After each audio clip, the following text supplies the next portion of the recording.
Hi guys, welcome to your YouTube channel, your great family. This book has several volumes. I made a playlist of 10 videos for this book. In this video, I will read to you 6 Transurfing 5 Apples Are Falling in the Sky. Transurfing. From the same publisher, Vadim, Zeland. Transurfing. From the same publisher. Transurfing. Volume 1 Space of Variance. Transurfing. Volume 2 The Rustle of the Morning Stars. Transurfing. Volume 3 Forward in the Past. Transurfing. Volume 4 Leading Reality. Copyright Publishing Group. Translated from Russian by Marina Hijek, in close collaboration with Olivier Maslot. Copyright Editions Xergu, 2014 ISBN 978-236,188-109. www.editionstradaniel.com. info@guiderdaniel.fr. Vadim, Zeland. Transurfing Quantum Model of Achievement Individual. 5. Apples Are Falling in the Sky. Editions Xergu. 27, Rue des Grands Augustins. 75,006 Paris. Summary. Preface 8, Foreword 9, The Mirror World 10 The Dual Mirror 10 The Amalgamation of Reality Chasen 1G5 The Reflection 21 The World is Coming to Welcome You. 26 The Intent of the Author of Reality 32 The League of Mirror Makers 41 Summary 49 The Guardian of Eternity 50 The Energy of Intention 50 Clean Up Your World 59 Correcting the Mirror 68 The Author of Reality 74 Coordinating the Dream 82 The Author's Verdict 85 Summary 92 The Curtain 93 On a Visit to Eternity 93 Glossary 94 Importance.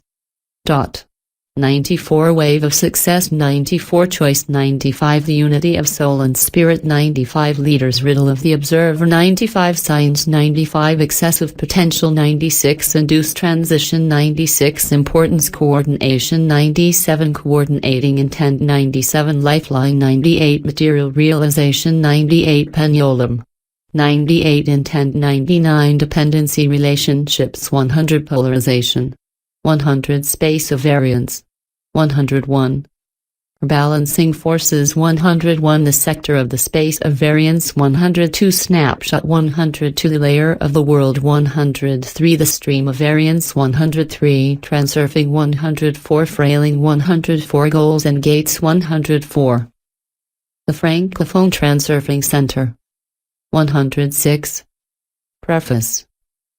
Here comes the end of the translation of this 5th episode of the Transurfing saga, and the feeling rises in me of being faced with a masterpiece of personal development, of individual achievement. I have rarely had this feeling. The few books that have given it to me can be counted on the fingers of one hand: Conversations with God, The Power of Now, The Four Toltec Accords, and a few others. Just like these, Apples Are Falling in the Sky has the simple verb, the luminous explanation, the caustic logic, and the radiant humility. So thanks. Thanks to Vadim for what you brought us, for your foresight and the accuracy of your analysis. Thanks to Tanya for offering to translate this magnificent work and for having me there, insider, and thanks to Marina for her active participation in the translation. Thanks to Claudia Tradaniel for trusting me, and thanks to my loved ones for supporting me through this completely initiatory path. Olivier Maslot, translator of the 5 Transurfing books. Foreword. You have before you the sequel to the Transurfing series of books, a mysterious aspect of reality that has aroused so many emotions in the reading community.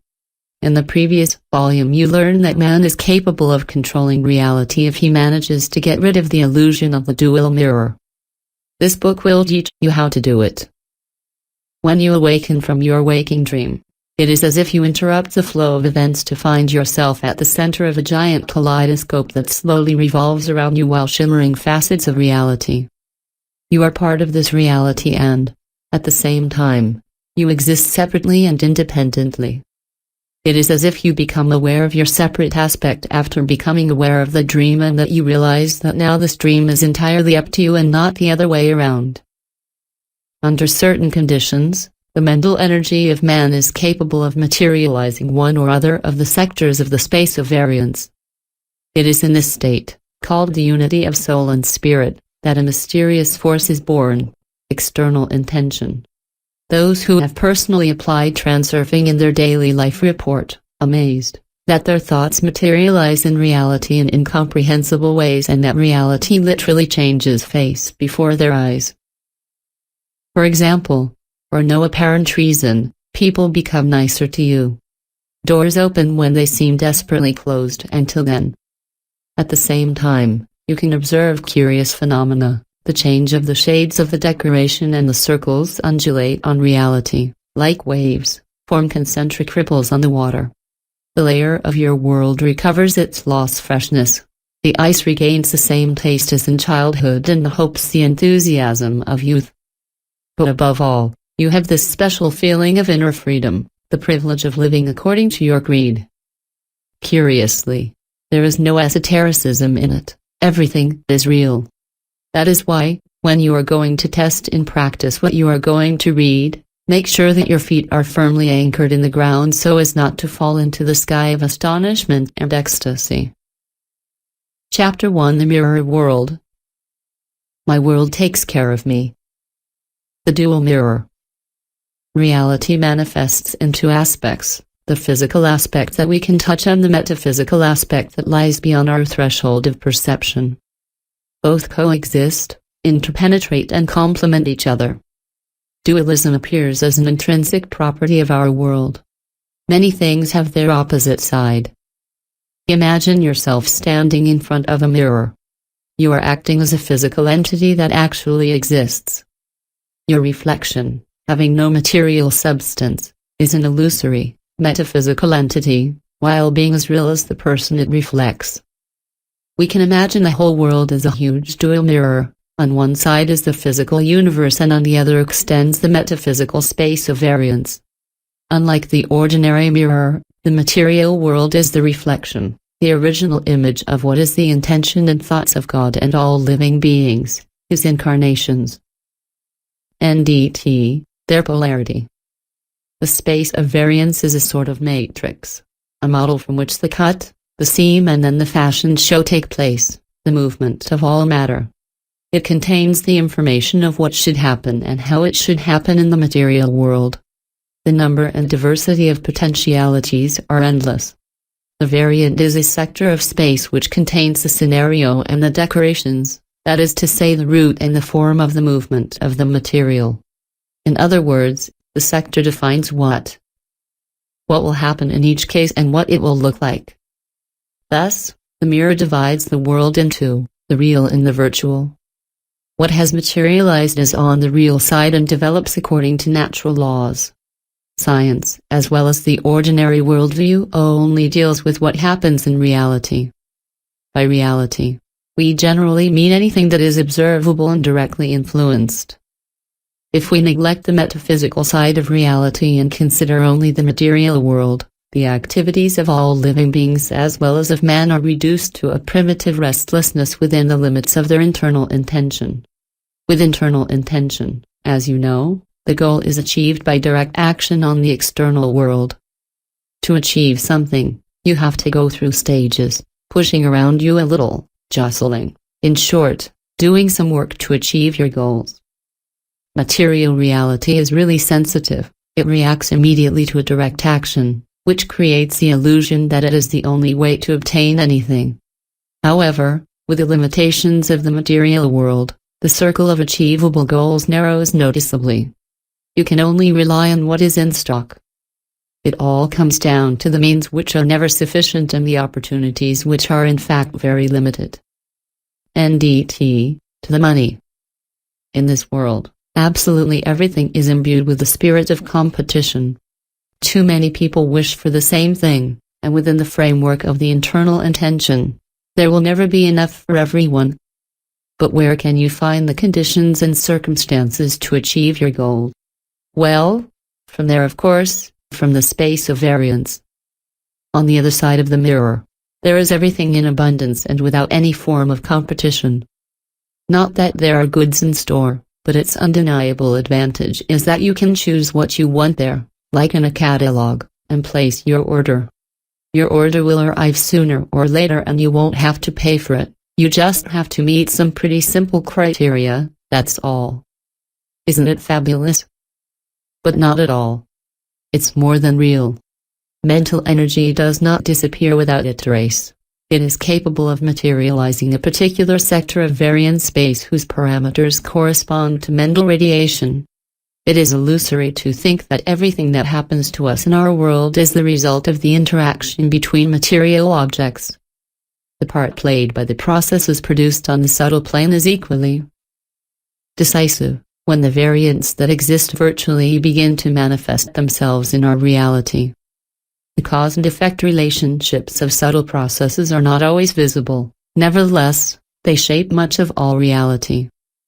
In general, the materialization of the sectors of the space of the variants occurs without relation to our will, because man, not to mention the less developed beings, does not use his mental energy by directing it deliberately towards his goal. As you know from the first Transurfing volume, the influence of thought images on reality manifests itself primarily in the form of worst-case expectations. A person deeply rooted in the evidences of life walks among the empty shelves, trying to reach the merchandise that already bears the sold sign. What remains in stock is of very average quality and, moreover, the label indicates a high price. And instead of consulting the catalog and placing his order, the man rushes in confusion to search, to stand in long queues, to cut through the crowd at all costs and also to clash with the sellers and the buyers. Eventually, what he desires does not reach his hands and problems pile up. During this time, this pitiful reality germinates in his mind, and from there it gradually materializes into reality. Each living being creates the layer of its world by its direct actions on one side and by its thoughts on the other. All these layers are interposed between each other, and this is how each being participates in the creation of reality. The layer of the world consists of a set of conditions and circumstances that characterize the way of life of an isolated being. For the moment we are only talking about the human being. The conditions of existence can be different, little or very favorable, rough or comfortable, aggressive or benevolent. Certainly, one of the preponderant factors is the environment in which the human being is born. But afterwards, life evolves mainly according to the relationship that the person has with himself and with the outside world. His perception of the world largely determines the resulting changes in his way of life. The sector that is embodied in reality is the one whose scenario and settings correspond to the nature and direction of the person's thoughts. There are therefore two factors that participate in the formation of an individual layer. On one side of the mirror there is the internal intention and on the other, the external intention. With his direct actions, the person influences the objects of the world material and, with her thoughts, she materializes what does not yet exist. If you think that all the best things in this world are already sold, you are indeed left with empty shelves. If you believe that a good product deserves a long queue and a high price, then so it will be. If your expectations are of a pessimistic nature and filled with doubts, they will inevitably be justified. And if you fear entering a hostile environment, your presentiments will come true. On the other hand, as soon as you immerse yourself in the innocent idea that the world has prepared all the best things just for you, it works in reality without anyone knowing why. A funny guy who does not know that everything in life is complicated can find himself one day in the store and in front of a product he wants, as if it had been brought there just for him. Moreover, it turns out that the first buyer of the day takes everything for free.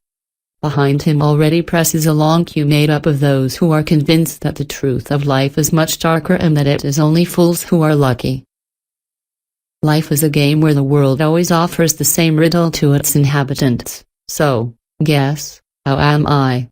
And each answers according to his visions. You are violent, or you are welcoming, or you are amusing, dull, friendly, hostile, happy, painful. But here is what is curious: in this quiz, everyone wins. The world agrees and shows itself before each of us in the form it has commanded. And if the funny lucky guy who has ever encountered the truth of life changes his attitude towards the world, his reality will change the same way and reject the one who saw the light at the very back of the line, waiting. This is how the way of thinking shapes the layer of the world. The explanation of this process is done in a few principles. Here is the first mirror principle: the world reflects your attitude towards it, like a mirror. The world accepts exactly what you think of it. But why then are the worst expectations justified when hopes and dreams do not come true? There are reasons for this. The second mirror principle: the reflection is formed in the unity of soul and spirit. If reason does not contradict the desires of the heart and vice versa, then an inconceivable force arises, the external intention, which materializes the sector of the space of the variance corresponding to the form of your thought.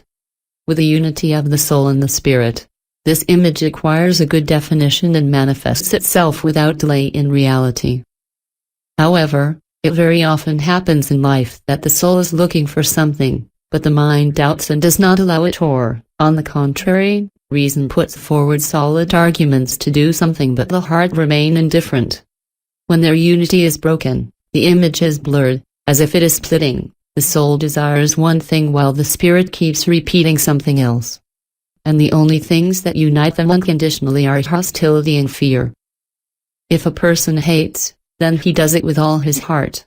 And if he is afraid, his whole being is impregnated with it.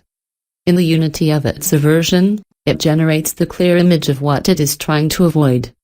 Soul and spirit, as two aspects of reality, material and metaphysical, converge together and the thought form incarnates into reality. This is how you get what you don't want. Unlike fears, desires are not so easily realized because unity in this case is rarely achieved. The soul resists the spirit because it is influenced by pendulums and moves towards the goals of others. The mind in turn either does not recognize its true desires or does not believe in their fulfillment. Some people believe that in order to fulfill a wish, it is necessary to distinctly formulate the command and let this thought form fly away in space, while forgetting about it for some time so as not to prevent its fulfillment. But if everything was so simple. This technique works on the sole condition of respecting the second mirror principle. However, the unity of soul and spirit can be achieved only in very rare cases, because it is almost impossible to get rid of treacherous doubts. What to do then? Here you have the third mirror principle: the dual mirror reacts with a delay. If you fail to meet the conditions of the second principle, the fortress must be taken by prolonged siege. Imagine a weird situation. You stand in front of the mirror, and you see no one there, just a void. And only after a while does the image begin to emerge, like during the development of a photo. At some point, you start to smile, but your reflection is still serious. There you are with your arms up, but in the mirror. Everything stays still. So you gave up, and nothing changed in the mirror either. To see yourself in the mirror with your arms up, you have to hold them up for a while. The dual mirror works exactly this way, except that the delay time is much longer there, and therefore the changes are imperceptible. The material realization is inert, like glue. That said, the mental image, or as we call it in transurfing, the snapshot, can come true without any problems. It just requires one basic condition: you have to play the cliché in your thoughts consistently, and for long enough. As you see, the secret is simple, but that's really all you need. It's hard to believe that everything is so trivial. A routine of ordinary effort without any magic. And yet, it certainly works. It is only a lack of patience in people. They get fired up, enthusiastic about an idea, but then they quickly cool down and put their project on the shelf. However, to materialize a thought form, you must do this concrete work with your snapshot. Otherwise, it is not worth counting on a miracle. How long exactly will it take you to take a shot? It depends on the complexity of the target. As long as your mind has doubts in relation to the implementation of the project, the picture will remain blurred. But sooner or later the image will begin to reflect in the mirror. You will see it for yourself when the external intention opens the necessary doors for you, the opportunities to achieve your goal. And there, the mind will be convinced that the technique bears fruit and that the goal is indeed achievable. Gradually, the soul and the spirit will come into unity, and your mental radiation will focus on a precise image. The reflection will take its final shape and what is called a miracle will happen to you. The dream, which seemed chimerical, will become reality. The amalgam of reality. Using the snapshot technique described in the first volume of Transurfing, you can create an image that the mirror of the world will reflect. But in addition to the accurate picture, it would be really nice to maintain in your world layer some kind of stable background that would permanently create a favorable climate. You may have already noticed that your reflection is not the same in different mirrors. The face appears to be the same, but each mirror reveals specific shades. Slight nuances, but quite noticeable, the tone of the emotion, the mood and even the psychological type. The different mirrors add to the reflection a benevolent or hostile air, healthy or sick, attractive or not too attractive, warm or cold. What would be the cause of such a mess? After all, the reflective surface must impartially transmit the exact copy of the same subject. In fact, there are a number of factors that have a visible effect on image transmission. As in photography, the light, the base color, but also the mirror itself have an impact on the reflection. Already at the time of the Middle Ages, the special charm of Venetian mirrors was noticed. Venetian glass was famous throughout the world for its exceptional quality. But it was not the glass that gave the mirrors these extraordinary properties. People had noticed that, for some unknown reason, it was more pleasant to look at yourself in a Venetian mirror than in any other. The face there obtained a remarkable charm. It turns out that the masters of Venice had their very own secret. In the amalgam, the content of the reflective surface they add, D-gold, thanks to which warm tones prevailed in the spectrum of reflection. Similarly, you can enhance a small section of the dual mirror specifically for you. In order to make your world's layer welcoming, you need to create your own blend. The layer of the world is formed from a multitude of reactions, attitudes towards oneself and also towards different manifestations of outer reality. From this spectrum of attitudes, you must distinguish a fundamental principle which will determine the dominant idea of the background. For example, you can choose this formula as the dominant idea: my world takes care of me. Man easily expresses his attitude of displeasure if there is a good reason for it which he takes for granted, and remains indifferent to all good things. He does it unconsciously, like an oyster, by force of habit. Now rise a level above the oyster. Wake up and use your privilege to consciously express your attitude. Direct your perception of the world in the direction of your dominant idea, and then you will see the reaction of the mirror. This will be your first step on the path to reality control. Think back to when you were a kid. The world did take care of you, and whether you liked it or not, you took it for granted. Take a look at your past. Maybe it was in your grandmother's village. Mentally travel back to those days long gone, when you felt comfortable and carefree.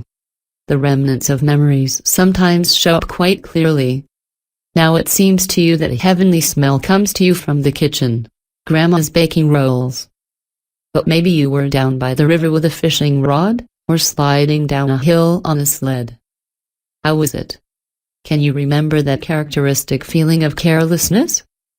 It happened that way because the world cared about you. You had a vague feeling of it, but attached no importance to it. At the same time, you didn't have any special requirements either. Simply, you were fine, and that's it. Even capricious, the child does not set his heart in discontent. He will howl, stamp his little feet, wave his little arms, but the benevolent and gentle world carries him with lots of attentive care, saying to him tenderly, "So, my little piglet, have you smeared yourself? Come on, let's wash up." And the little guy grows up while the world prepares all the best things for him, always gives him wonderful new toys and cares for him with affection. The world takes care of its ward. The darling is the world's favorite. The lucky one discovers lots of new pleasures because everything is new, but he does not realize that he is enjoying life. He doesn't understand all of this until years later, when he begins to remember how great everything was compared to now. But why do all the colors of life fade over time?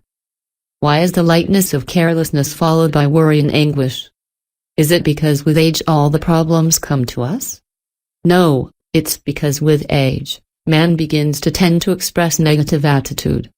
Discontent is a stronger emotion than mere satisfaction with comfort and peace. Without realizing his happiness in spite of everything, man always seeks to obtain more from his world.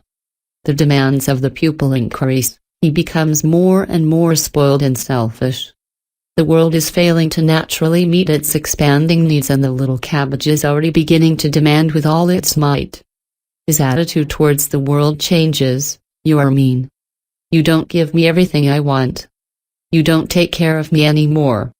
And this negative attitude already contains all the power of the unity of a discontented soul and a capricious spirit. But the world is only a mirror, and he can do nothing but shrug his shoulders in dismay and reply, "As you wish, my dear. At your command." Consequently, the reality that reflects the person's thoughts changes for the worse. Which means she'll have even more reason to be unhappy. So his personal relationship with the world deteriorates. And finally, we see this former darling and favorite of the world turn into an underprivileged grumbler who constantly complains that the world, supposedly, owes him something. It's a sad picture. The person does not understand that it is himself who has ruined everything. When he sees his unpleasant features in the mirror, the man becomes fixated on it and reflexively expresses his negativity, which causes things to deteriorate for the worse. The reality in the mirror gradually fades to replicate its subject. This is how a person's layer of the world loses its former freshness and becomes increasingly dark and hostile. But it is possible to go back towards that feeling of carefree serenity, the taste of your childhood ice cream, the feeling of newness, the hopes for the best and the joy of life. And it's very simple to do it. Incredibly simple. But you don't have to believe it. Just experience it. It does not occur to anyone that the layer of the world can renew itself as soon as we bring our attitude towards reality under our conscious control. Such will be your perception of the world, such will be your external world. Being optimistic in life is not a meaningless appeal, but a concrete work of shaping your own reality. From then on, no matter what, make it a rule to keep your attitude in check. It doesn't matter that right now you are not as well as you would like. In any case, all is not so bad, and undoubtedly, it could be even worse. After all, it's not raining stones, the earth is not burning underfoot, and wild beasts are not stalking us. It's true that the world has changed a lot since you grew cold towards it. Do you remember him rocking you in his arms, giving you grandma's rolls, telling you stories? But here you are grown up, and the wall of abandonment has been established between you and your world. Cordial sincerity has changed into apathy, trust has given way to mistrust, and friendship has turned into shrewd calculation. Yet the world did not get angry and forsake you. Sad and silent, he still walks by your side, lost in thought, like an old friend who has received a rather cold welcome. Look around you. Your world is always there to take care of you. Do you see those trees and flowers he planted for you? This sun, the sky and the clouds, you don't pay attention to them, but imagine, what if they didn't exist? And in the evening too, after a tedious day's work, you can rest and enjoy comfort and warmth, while outside it is blowing hard and it is raining. As before, Your world feeds you and puts you to bed at night. He looks at you and sighs with nostalgia for happy days. And you, indifferent, turn on your side and fall asleep, firmly convinced that your world has gotten worse and that the past will not return. But the world hasn't changed, just like a mirror can't change. It is your attitude which has become different, which has brought about your reality in the image of your thoughts. Now shake yourself up, open your eyes, get up on your bed and look around. It's still there, that old world that took care of you and with whom you had good times back then. Do you realize how happy he is going to be to hear that you finally woke up from the illusion? You're back together again and it's going to be just like the good old days. On the other hand, do no more harm, by an ungrateful attitude, to this loyal and faithful old servant. And above all, do not rush him. Since according to the third principle of the mirror, it will take time to become as before. In the beginning, you will need patience and self-control. You must understand that you are doing real work for your reality to take shape. This is what you have to do, in any circumstance that you will encounter, even the most insignificant. Repeat your formula of amalgamation, and this in all cases, whatever happens, for good or badly. If it's a good situation, don't forget to confirm for yourself that the world really cares about you. Rephrase this statement at every opportunity. When you fall into an unfortunate situation, tell yourself that everything is going well, by applying the principle of the coordination of intention. Whatever the circumstances, your reaction should be simple: the world is taking care of you anyway. If you are lucky, pay close attention to it, and if not, keep the principle of coordination of intention and you will always know how to stay on the line of success. Since you can know what troubles the world is saving you from and how it is doing it, trust it. You have to learn to trust him. Once in an impasse, we are more inclined to rely on ourselves than on a favorable situation. The adult child stubbornly repeats, "Me, all alone." And the world then lays him down and lets him do it on his own. Okay, honey, do what you want. Melt the ice of mistrust. When faced with even a small problem, tell yourself, "I allow my world to take care of me." That's not to say that you shouldn't do anything at all and sit idly by. It's about getting used to the idea that everything has to work itself out, by definition. The mirror will correctly reflect your idea, so be it, since you admit it. Get into the habit of allowing your world to take care of you, starting with the little things to the most important matters. You're out without an umbrella, and it looks like it's going to rain. Don't go back home. Instead, say to yourself, "I'm going for a walk with my people." Tell your world, won't you, you'll take the precautions? He will undoubtedly answer you. Don't worry, my darling. You can count on him. It will not rain, and if it does, the world will offer you shelter at the right time. However, in the event of failure, do not take offense by asserting that the world did not take care of you, especially if you had harbored doubts about it. Don't forget that you are in front of a mirror. It is your perception of the world that is reflected in it, no more and no less. You don't have to worry about it and, even worse, fight your doubts. It's useless. Leave room for mistakes and failures. The main thing is to stay on course. In general, you can easily rely on the world as soon as you allow it to take care of you. Man is not capable of solving all the problems alone. Leave them to your world. It has infinitely more possibilities than you. For example, with your intention alone, you will not be able to avoid all the dangers because the layer of your world also crosses many other layers which belong to others. Instead of devoting your intention to your safety, direct it instead to designing a world that takes care of you and protects you. And there, it is the intention of your world that will work. Depending on what concerns you the most, you can choose a particular amalgam for yourself. Here are some examples. My world chooses for me whatever is best. If I go with the flow of variance, the world will come my way. It is me, with my intention, that creates the layer of my world. My world protects me. My world delivers me from problems. My world watches over the lightness and comfort of my life. I place an order and my world fulfills it. I can't know, but everyone knows how to fix my life. My intention is coming true, everything is done for and everything is going as it should. But you can invent another, your own, and even several at once. The key, I repeat, is to take your time and relentlessly declare your amalgam formula at every opportunity. It is only at the beginning that you will need perseverance, and then it will become a habit. And everything will go like clockwork. This simple technique contains a power of which you have no idea. When you control your attitude, you control your reality. The dual mirror will realize the sectors of variant space in which the world itself watches over your well-being.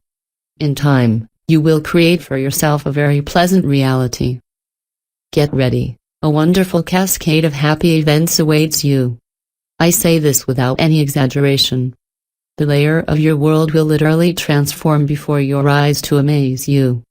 And now, at this very moment, you already understand that you will never again look in the mirror of the world like before. You have just felt the winds of change picking up. You and your world are together again. And you have to know that he's going to take care of everything. In pursuit of the reflect. Each person, with his perception of the world, creates his individual layer of the world, a unique reality in itself. According to his attitude, this reality acquires a particular nuance. Metaphorically speaking, certain weather conditions establish themselves there, the morning freshness in the rays of the sun, or a cloudy and rainy sky, or even the raging storm, if it is not a natural disaster. In a way, we believe that outer reality takes shape as a direct result of our actions. But thought forms have an equally strong power, simply, their work is not so clearly explicit.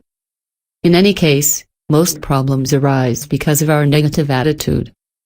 Then, this whole metaphysical pot has to be eaten on a physical level, which further complicates matters. Globally, the aspect of an individual reality depends on the relation of the person with all that surrounds him. But at the same time, this relationship is conditioned by what is happening around her. A closed feedback loop is obtained, reality is formed as a reflection from the way of thinking, and the way of thinking is largely determined by the reflection itself. In front of the mirror, the person directs all his attention towards the reflection, without thinking of looking at himself from the inside. As a result, in the feedback loop, the main role is played by the reflection and not by the subject. The man finds himself under the influence of the mirror, because he is fixed on his copy, as if bewitched. It doesn't occur to him that he can transform the original. It is because of this fixation on reflection that we get what we actively reject. Usually, negative experiences completely capture our attention. We are preoccupied with the things we don't like. We think about what we don't want, and we don't want what we think about. What a paradox. But then, the mirror does not take into consideration what the subject wants or does not want, it only reproduces exactly the content of the subject, neither more nor less. We arrive at a completely absurd situation. We hang around all time with us all that we do not accept. It's not my tongue is my enemy, but rather my thoughts are my enemies. Despite all this nonsense, such is the case. What happens when you hate something? You put the unity of your soul and your spirit into it. The sharp image, perfectly reflected in the mirror, invades the entire layer of your world. What you hate prevails in your life in abundance. And that irritates you even more, which strongly fuels your emotions. Mentally, you're sending everyone off, get the hell out, y'all. And the mirror throws that boomerang back at you. You sent them back and you were sent back to the same place. Are the number of worries increasing? Let's take the bet. If you're going to yell in front of the mirror, go to hell. What type of reflection do you think this will produce? In this reflection, you go to hell and your world with it. In the same way, the object of denigration enters the layer of the accuser. Imagine the typical case: an elderly, grumpy individual looks at the world with reproach. He himself, who is the embodiment of severe and infallible justice, is pure before people and before his conscience, while the rest of the world is guilty and must explain why he is not to his liking. The image is defined, very clear and very precise. Whoever looks in the mirror with such arrogance creates a similar reality around him, that is, there is injustice everywhere he goes, all the time. And how can the world react differently? 2. Basically, he does not judge this individual and does not justify himself to him. The world, such is its faculty, becomes what one thinks of it. The same is true when you reject something. For example, if a woman has a strongly negative attitude towards alcoholism, she is forced to deal with it every moment of her life. She will always have troubles related to alcohol abuse in its various manifestations, to the point that she is going to marry an alcoholic. And the more the wife will be disgusted by it, the more her husband will drink. From time to time, he may make an effort to stop. But the woman hates drunkenness so much that she almost savors her aversion by repeating, "But anyway, you won't make it." Indeed, if he does not have a firm intention, his wife, stubborn in her rejection, can introduce her thought form into the layer of the world of her husband. In fact, a deliberately pessimistic outlook in someone is unappealing. An attitude such as "but anyway, I won't succeed" is comparable to sadomasochism. The pessimist derives perverse pleasure from complacency in his heavy burden. The world has become worse than ever. Well done for him and for me at the same time. Such a pathological habit of finding pleasure in the negative develops as a result of a predisposition to offense. I am so remarkable. And you don't like me. That's too unfair. That's it, I'm upset, and no need to beg me. When I die, you will see. And what results from it? Not only does the mirror reflect, but it also firmly consolidates the image of fatal malaise.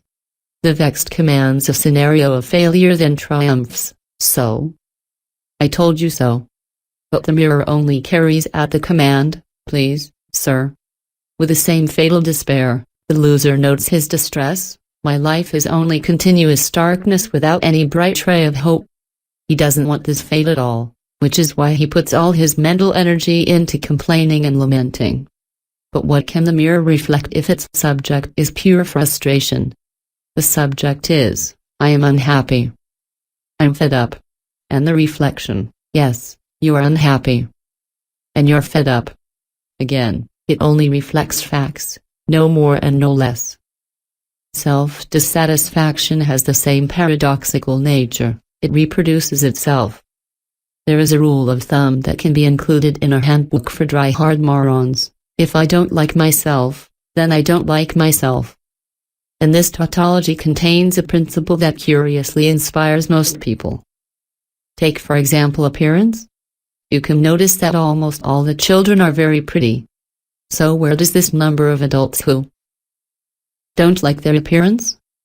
Well, always from the same place, from the mirror that sends back all their discomfort. Beautiful people are predisposed to take pleasure in their appearance. Their line is, "If I like myself, I'll have more and more reasons for it."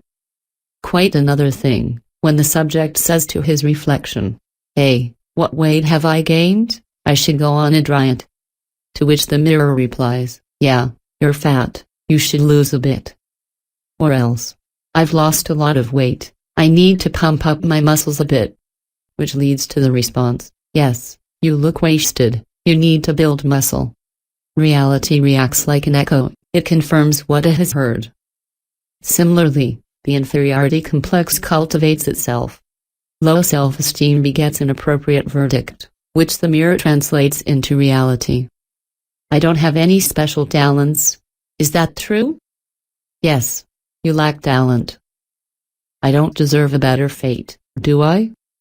"Yes, you have nothing more to wait." And if you have the innate sense of guilt on top of that, then it's really a no-win. Am I guilty? Do I have to pay for this fault? Yes, you deserve to be punished and you will have your correction. And what do you want? If the person feels guilty, even unconsciously, what should the mirror reflect? punishment, no doubt. Needless to say, worries and fears come true right away. Man is suspicious of so many things that most of them do not come true, only because it would require so much energy. Accidents and disasters are always anomalies that stand out from the balance of the current variance. But if the undesirable event is close to this current, it has every chance of happening, because the man will attract it with his thoughts. But doubts work the other way around. Unlike fears, which focus attention on the potential occurrence of an event, doubt focuses instead on the idea that an event will not occur. And of course, unfortunately, doubts come true in most cases. Why unfortunately? It's human to imagine a law of bad luck during an event. In truth, the mirror only reflects the content of our thoughts, nothing else. In any case, the desire to avoid something greatly increases the probability of collision. Everything is done against his will, which annoys the man quite often, if not most of the time. The state of discontent completes the overall picture of the perception of the world. And here is the result obtained. I feel unwell. With this in mind, an individual reality is constructed, where everything will ensure that this discomfort and intensify it further. With his negative attitude, the man himself paints the layer of his world in black tones. Any attitude that receives a keen feeling from the soul and a firm conviction from the spirit is reflected in reality. And the reflection faithfully reproduces the original piece by piece, no matter what the man is trying to express, attraction or rejection. It is the fourth principle that works here. The mirror only reproduces the content of the attitude, without taking into account its orientation. How does man react when he sees an undesirable thing happening? Instead of glancing at the subject, he puts his full attention on the reflection and tries to change it. The image in the mirror is a reality of the physical world, and any action taken against it will be limited by our internal intention. That is to say, if the world is not listening to us and is moving in the wrong direction, we have to grab it by the neck and drag it at all costs to where we want it. A difficult task, to put it mildly. In most cases, it is not feasible at all. And all because the situation is completely absurd. The person in front of the mirror is trying to cling to his image and make him do who knows what. Internal intention, through direct action, seeks to modify an already accomplished reality. The house is built, but not as we wanted. So we have to tear it down and rebuild it, but in the end, it won't be what we wanted. The person has the impression of driving an uncontrollable car. The brakes don't work, the engine either stalls or roars at full speed. The driver tries to adapt to reality, but the car behaves completely unpredictably. Logically, to avoid the obstacle you have to turn, but the opposite happens. As soon as the dangerous obstacle captures your attention, the collision becomes inevitable. You turn the steering wheel to the left, but you are taken to the right. And the more you press the brakes, the faster you go. Finally, it is not man who controls reality, it is reality that controls man. It's like in distant childhood. Here I am running, I run and I scream with all my might. The world does not wish to obey me. Look how it has offended me. I don't want to hear or understand anything. I just run, and I scream, and my scream is modulated by the kicks against the ground. Do you remember how this happens? But what a fool I am. The grown-ups want to explain something to me, but I have no desire to see more clearly. Everything must be as I want, period. I grew up, but nothing changed. I still didn't understand anything. As before, I stamp my feet and demand that the world obey me. But he does everything to annoy me, and here I am again running and screaming. I run towards reality and the wind of internal intention blows in my face. But it's useless. Reality controls me, it forces me to produce negative emotions, like an oyster, which makes it even worse. But how to control this off-axis car? What must man do? Where is his error? The mistake is that he constantly looks at his reflection, where all his problems come from. Here's what he should do. First, he must stop chasing his reflection and come to a standstill. This means that he must take his gaze away from the mirror and give up his internal intention to make the world turn in the right direction. At that moment, the off-axis car will freeze in place, reality will be suspended, too. And then, the incredible will happen, the world, by itself, will move towards him. The world come to welcome you.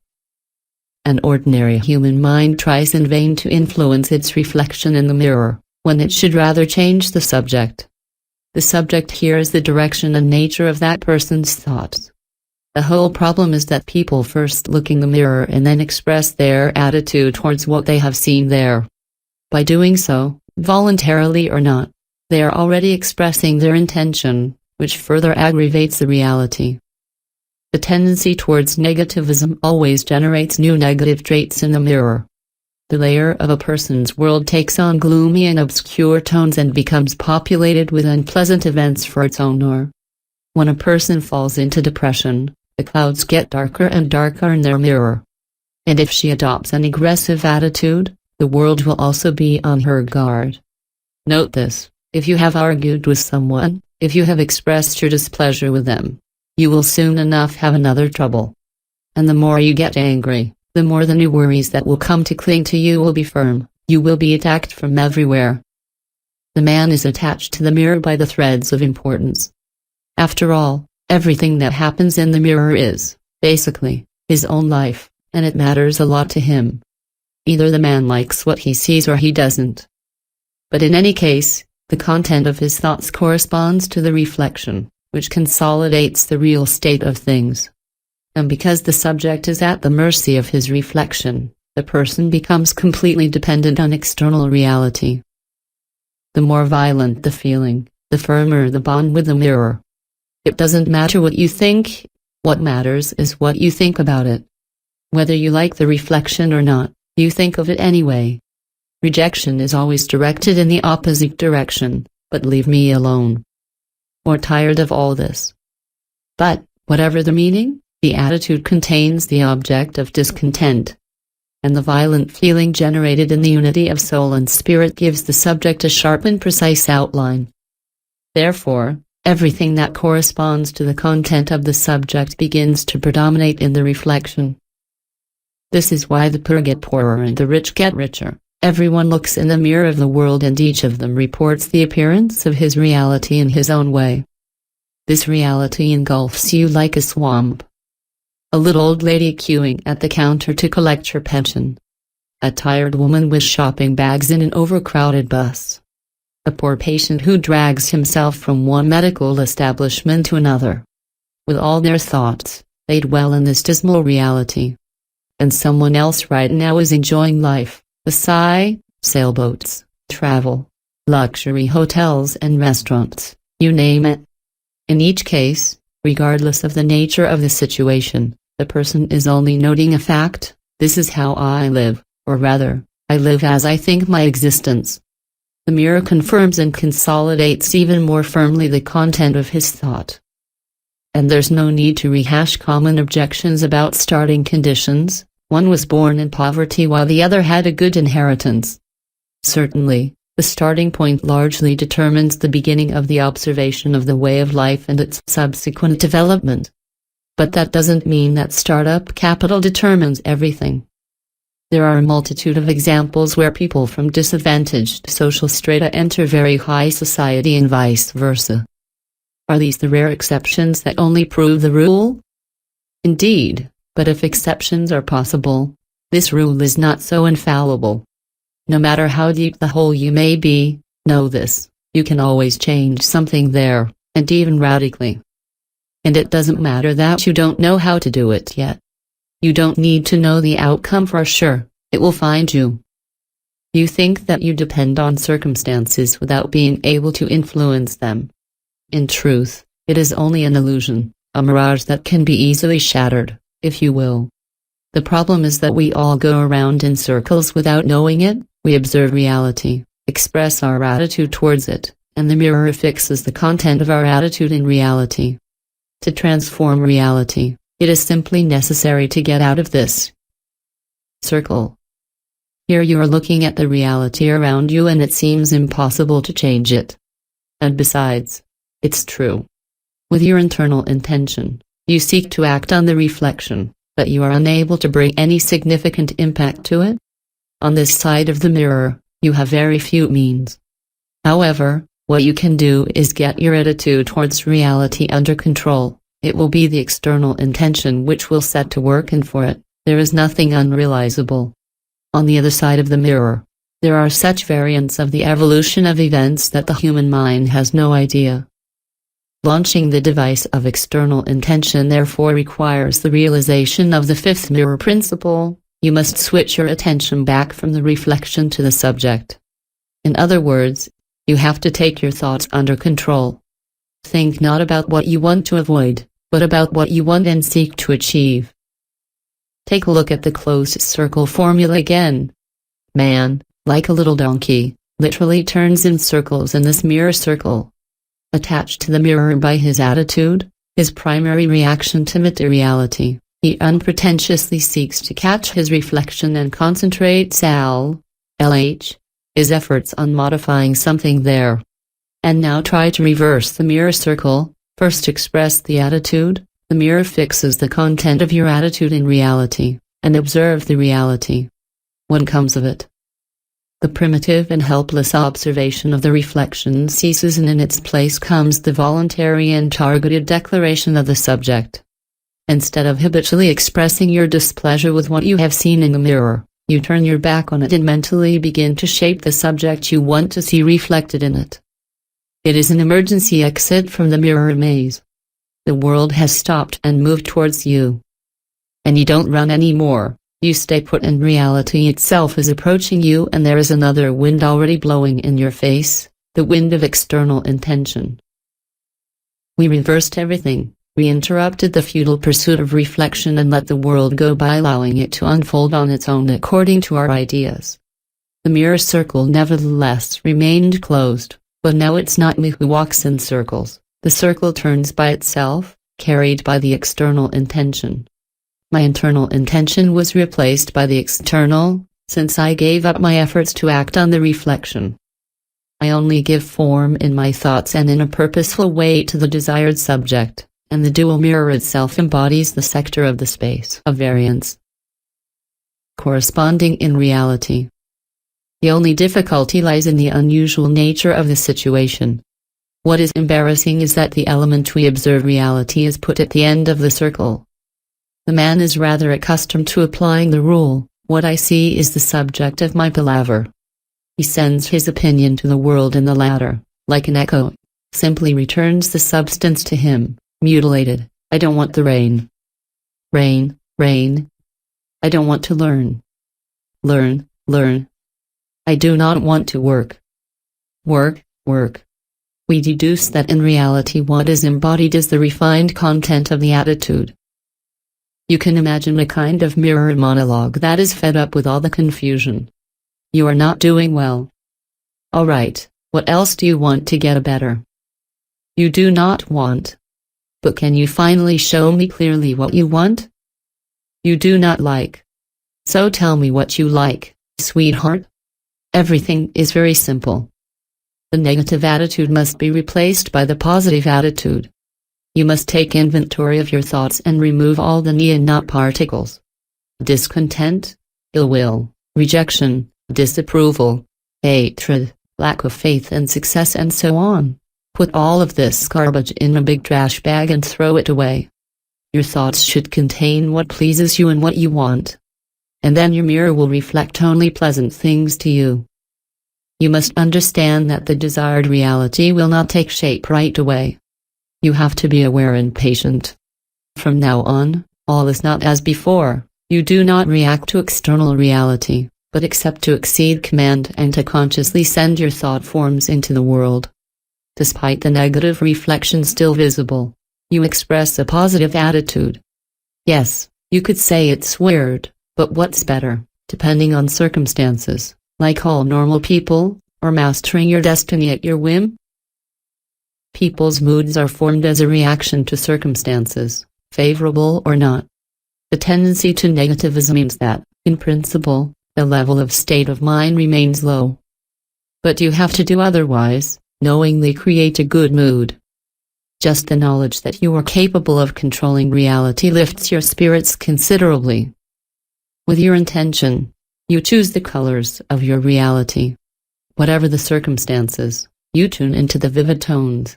You do things with full knowledge. You no longer respond to external solicitations in a primary way. It is necessary for you to anchor this habit. It's the cliché, musical, visual, that will help you create the right mood, whatever you prefer. Ideally, it should be the image of the goal already achieved and of your state of perfect fulfillment.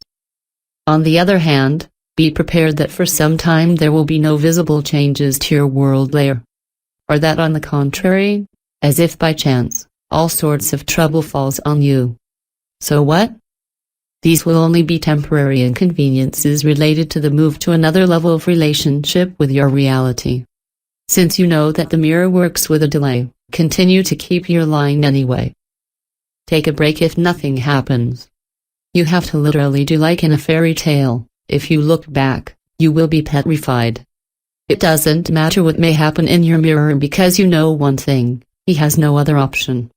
Sooner or later it will reflect back to you the image you are creating in your thoughts. If you are not tempted to look back and stay firm, your reality will take shape in the mirror. Everything will be as you want. The perception of the world must be as if you already had the desired thing or were in the process of obtaining it. Remember, the mirror materializes the content of your thoughts. For example, if you don't like the way you look, you don't enjoy looking at yourself in the mirror. All of your attention is focused on noticing the traits you don't like, and that's what you see. You must understand that you are reflected in the mirror of the world based on your attitude towards yourself. Make yourself a new rule: don't look, but peek into the mirror of the world. Seek the good and ignore the bad. Pass everything through this filter. Focus your attention on what you want to achieve. What were you doing before? You saw a fact: I am fat and ugly. I don't like myself as I am. And the mirror consolidated this fact more and more. Absolutely, you are right. Now you have another task: to find in yourself only the features that you like and, at the same time, to create in your thoughts the image of yourself as you desire. From then on, you are just always looking and finding new evidence of positive change, getting better and better every day. If you practice this technique regularly, very soon you will not stop opening your mouth in surprise. In short, you must shape your attitude first and only then look in the mirror, not the other way around. Of course, you will need time to get used to it, but the game is worth the candle. From now on, it is you who will control reality and not the contrary. Given the inertia of the material, the reflection will gradually turn into a positive. The layer of your world will accumulate so many nice things that you won't have to force yourself to be happy anymore. The mirror circle will turn easy and light. The main thing is to start it and speed it up by your intention, and then everything will go like clockwork. Yeah. That's it. If everything were so simple, says a boring reader. Well, the choice is yours. If you don't want to believe it, then turn around and good luck in the mirror circle, in pursuit of the reflection. Moreover, if that's the case, you'll get there.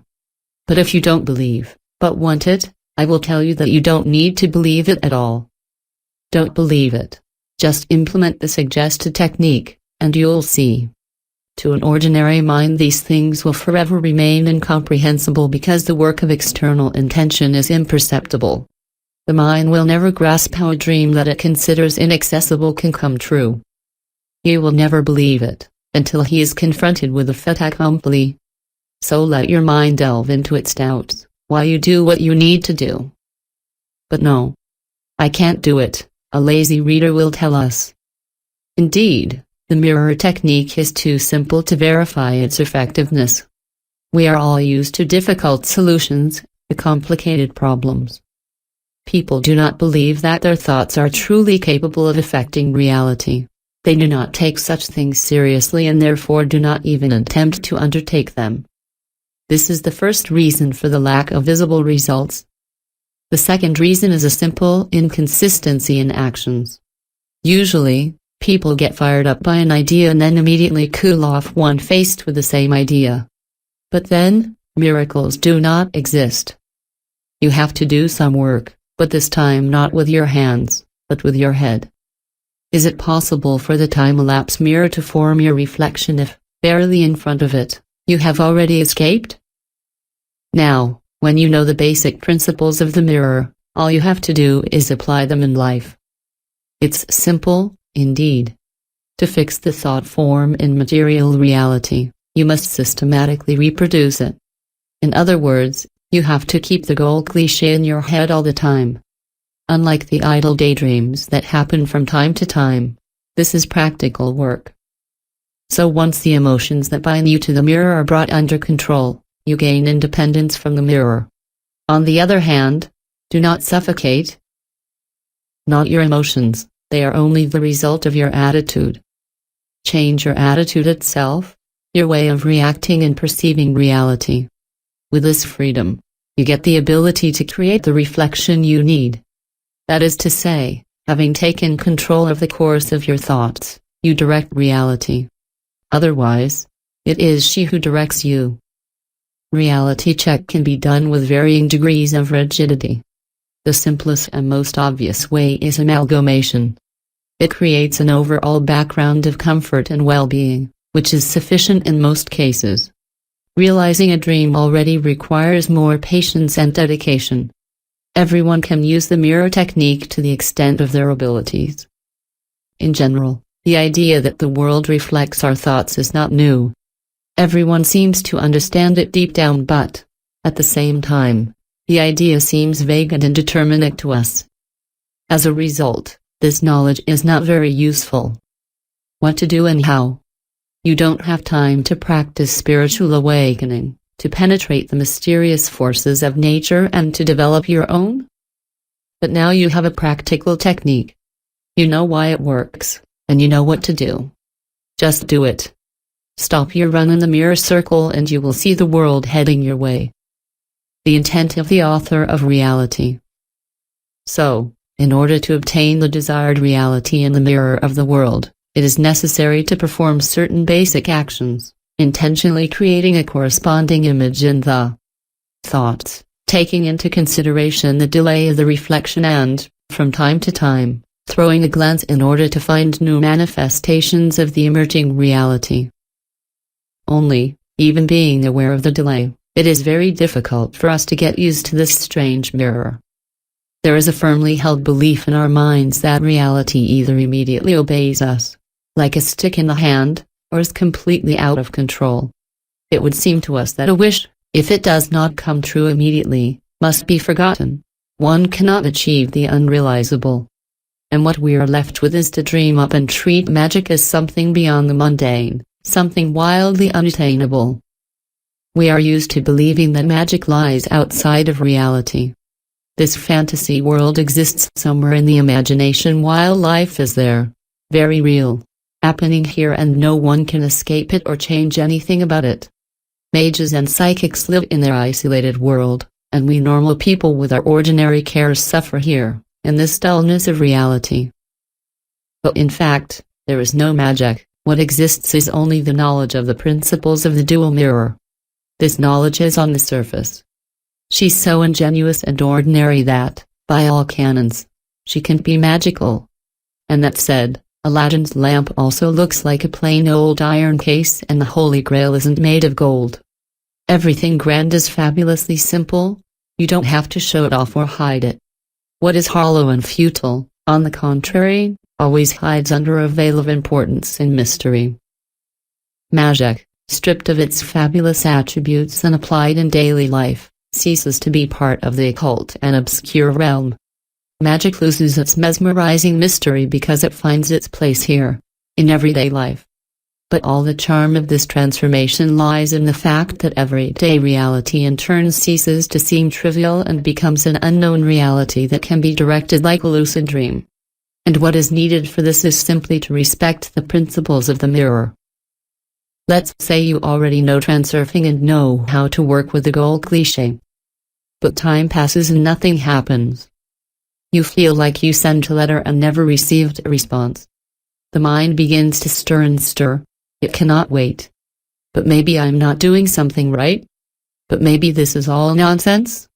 In reality, the world does not stand still. It is all the time in the process of materializing the reflection in the mirror. Simply, this process is imperceptible. That's why it may seem that nothing is happening.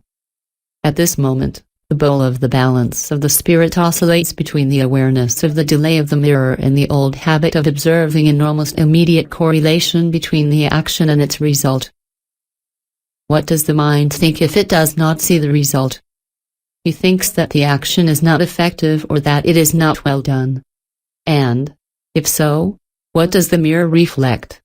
Yes, absolutely, the same thing. In this way, the process slows down or deviates. You can imagine this kind of dialogue between the spirit and the world. I want a toy? Of course, honey, you want it. But you promised. Well, yes. You asked for it, and I said you would get it. I believe you will be very happy with it. You did not get anything. I want a toy right now. But yes, I understand very well, you want it now. So where is he? Indeed, where? But it looks like one of us is stupid. I agree. Shit. But yeah, I completely forgot you're just a brainless mirror. How do you already have to use yourself? Ah, there you go, I remember. You give me a toy? It's okay, my darling. So? Are we going to look for him? Of course, my pretty. Come, I'll carry you. And they set out to find the long-awaited toy? What is needed now is to exercise patience and devote time to the happy preparations. The soul sings and the spirit rubs its hands with satisfaction. Why not be happy? Since they go with the world to look for a toy? A transurfer must understand, the choice he has made becomes an unshakable law that will be executed without fail. What is necessary for this is the fixation of attention on the finality. But man is never happy. Listen. Where are we going here? I don't see a toy store around here at all. Do not worry, sweetie, we're coming soon. But when? No, in my opinion, we're wandering around in some weird slums. You think? Sure, we got lost. It says you want my cabbage, you know, I always agree with you. Stupid mirror. I knew I couldn't count on you. Where have you taken me? I just wanted to go to a park on the road, to take a ride. The man does not feel comfortable being taken away with his eyes closed. His mind can never accept that nothing is happening or that events are not going as planned. The mind works like a cybernetic device. As soon as the work algorithm is disturbed, it is the seer. Red light up. The difference between them is that it is the mind itself that creates the program, the script. Naively believing that it is capable of chemicodlevating inverse the aspect of so-called common sense is that it not only defines a program of stereotyped actions, but also that it insists on this point. At the moment when the choice is made, that is to say when the final image of the goal is defined, the mirror of the world receives an order and sets about achieving it according to a certain pattern. Only the mirror knows how it will reflect its subject. That way is not perceptible to the mind. And when he sees that the events are unfolding according to a strange scenario, he begins to panic and the man grabs the world by the neck. Because we must act. He thinks he can't, which distorts the subject. In addition, he does everything to keep his scenario intact and, once again, he prevents the realization of this plan of which he knows nothing and which would lead him to success. In short, he doesn't want to enter the box or leave it, and he doesn't give it back either. NDT, Russian proverb on human stupidity. This is how man, hermetically clinging to this scenario which, according to him, will lead him to his goal, does not allow himself to implement this goal. And that's not all. With his insatiable desire to get the toy as soon as possible, The man stirs up such excess potential that the mirror is literally deformed. And what can we expect from a distorted mirror? Desire as such is just as important, since without it you have no inspiration. If you add the determination to act, you will have the intention to achieve your goal. But if you doubt its reality and it adds to your fear of not succeeding, you will be covetous. It is this importance that you must consciously diminish. Desire alone does not create perceptible excess potential. It emerges when you grab the world by the neck, hypnotized by your fears and doubts. Out of habit, the man reasons in this way: I want to, but I'm afraid I won't be able to do it, or I doubt I can do it. Under the weight of his own responsibility for himself, and in order to obtain victory, he imposes strict conditions on the world and on himself, from which comes the triple deformation of the mirror. I want, I am afraid, I don't let go. A mirror distorted 3 times. If you think intention is a resolute attitude to demand from the world what is supposedly due to you, you will have nothing. And if you're going to ask the world what you want, you'll always end up without anything. You need to understand that all you need to do is place the order and let the world fulfill it. You just don't allow it to do that as soon as you demand and ask, because you have fears and doubts. In this case, the world also demands or asks for things. It also has fears and doubts, because it impeccably reflects your attitudes. Because he is only a mirror. You need to feel it deep inside. You have to let go of the world and allow it to be comfortable with you right now. It's an instant, fragile feeling, and it passes very quickly, but you have to capture it.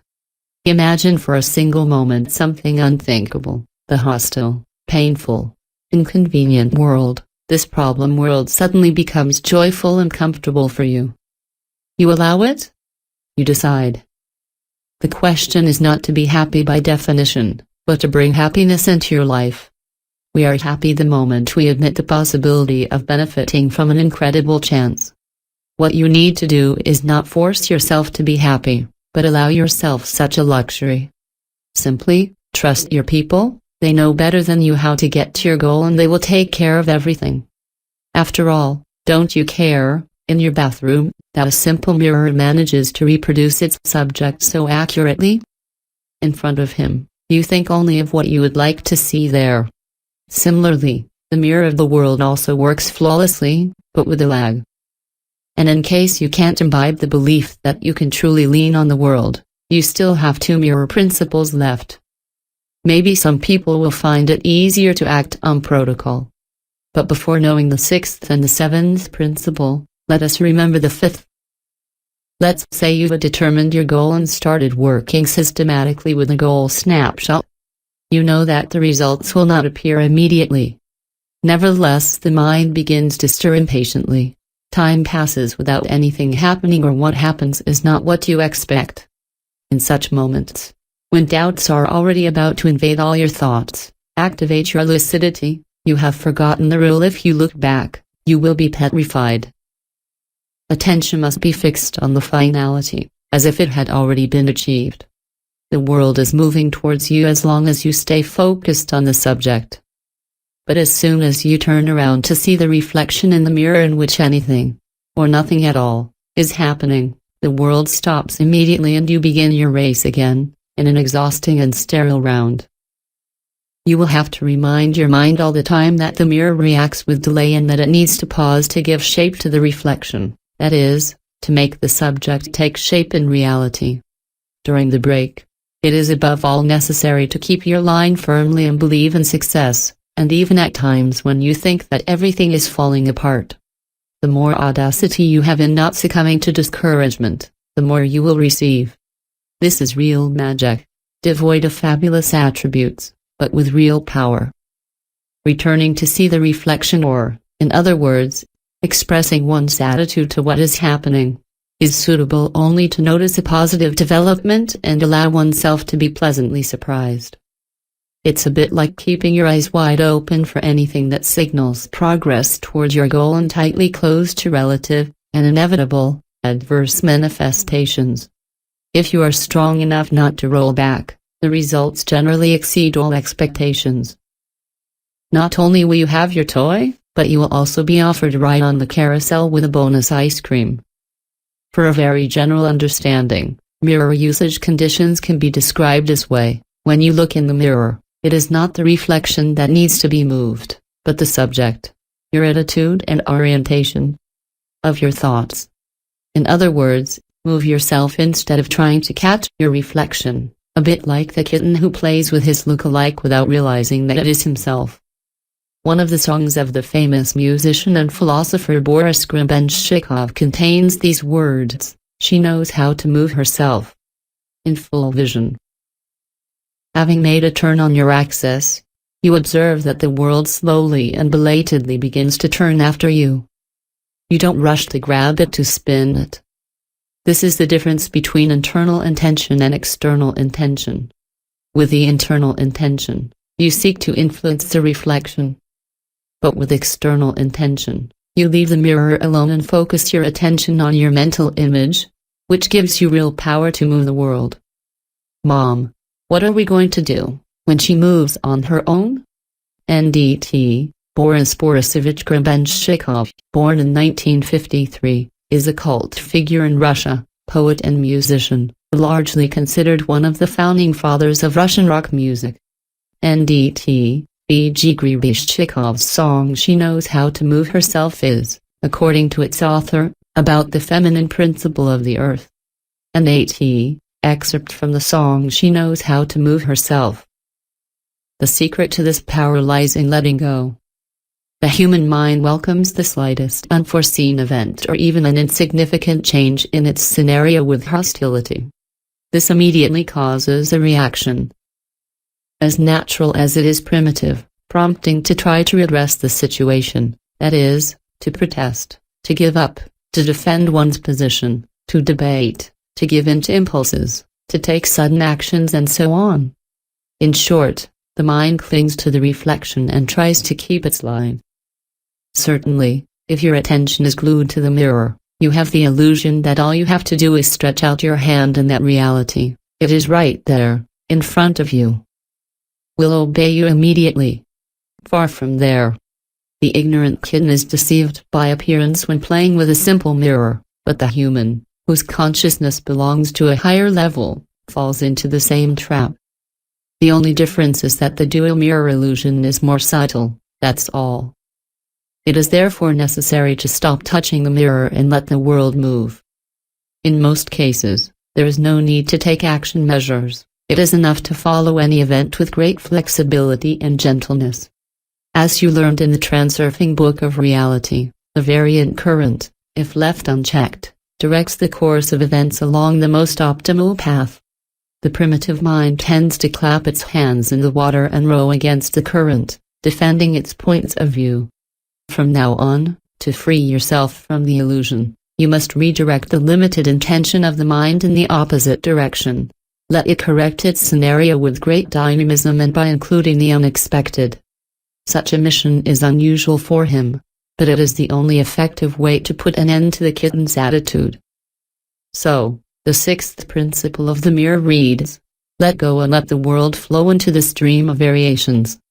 The inner intention reverses its direction, which brings you to the paradox: having given up control, you gain real control of the situation. Take an observant eye on everything around you. You are the one who participates in the play and, at the same time, you play with detachment. No change, no movement escapes you in your environment. We offer you a trick. Do not rush to refuse it. We give you advice. Try to think about it. You hear the opinion of others. Do not rush to enter into discussion.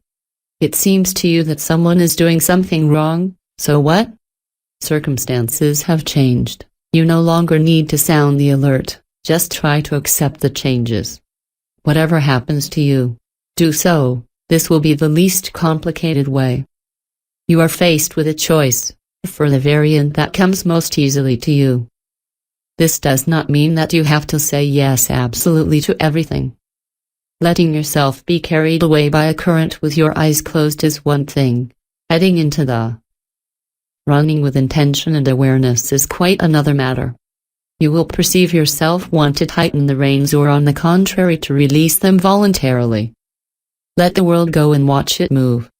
Watch over him as a wise tutor who gives freedom of choice to the younger brother and nudges him in the right direction just every now and then.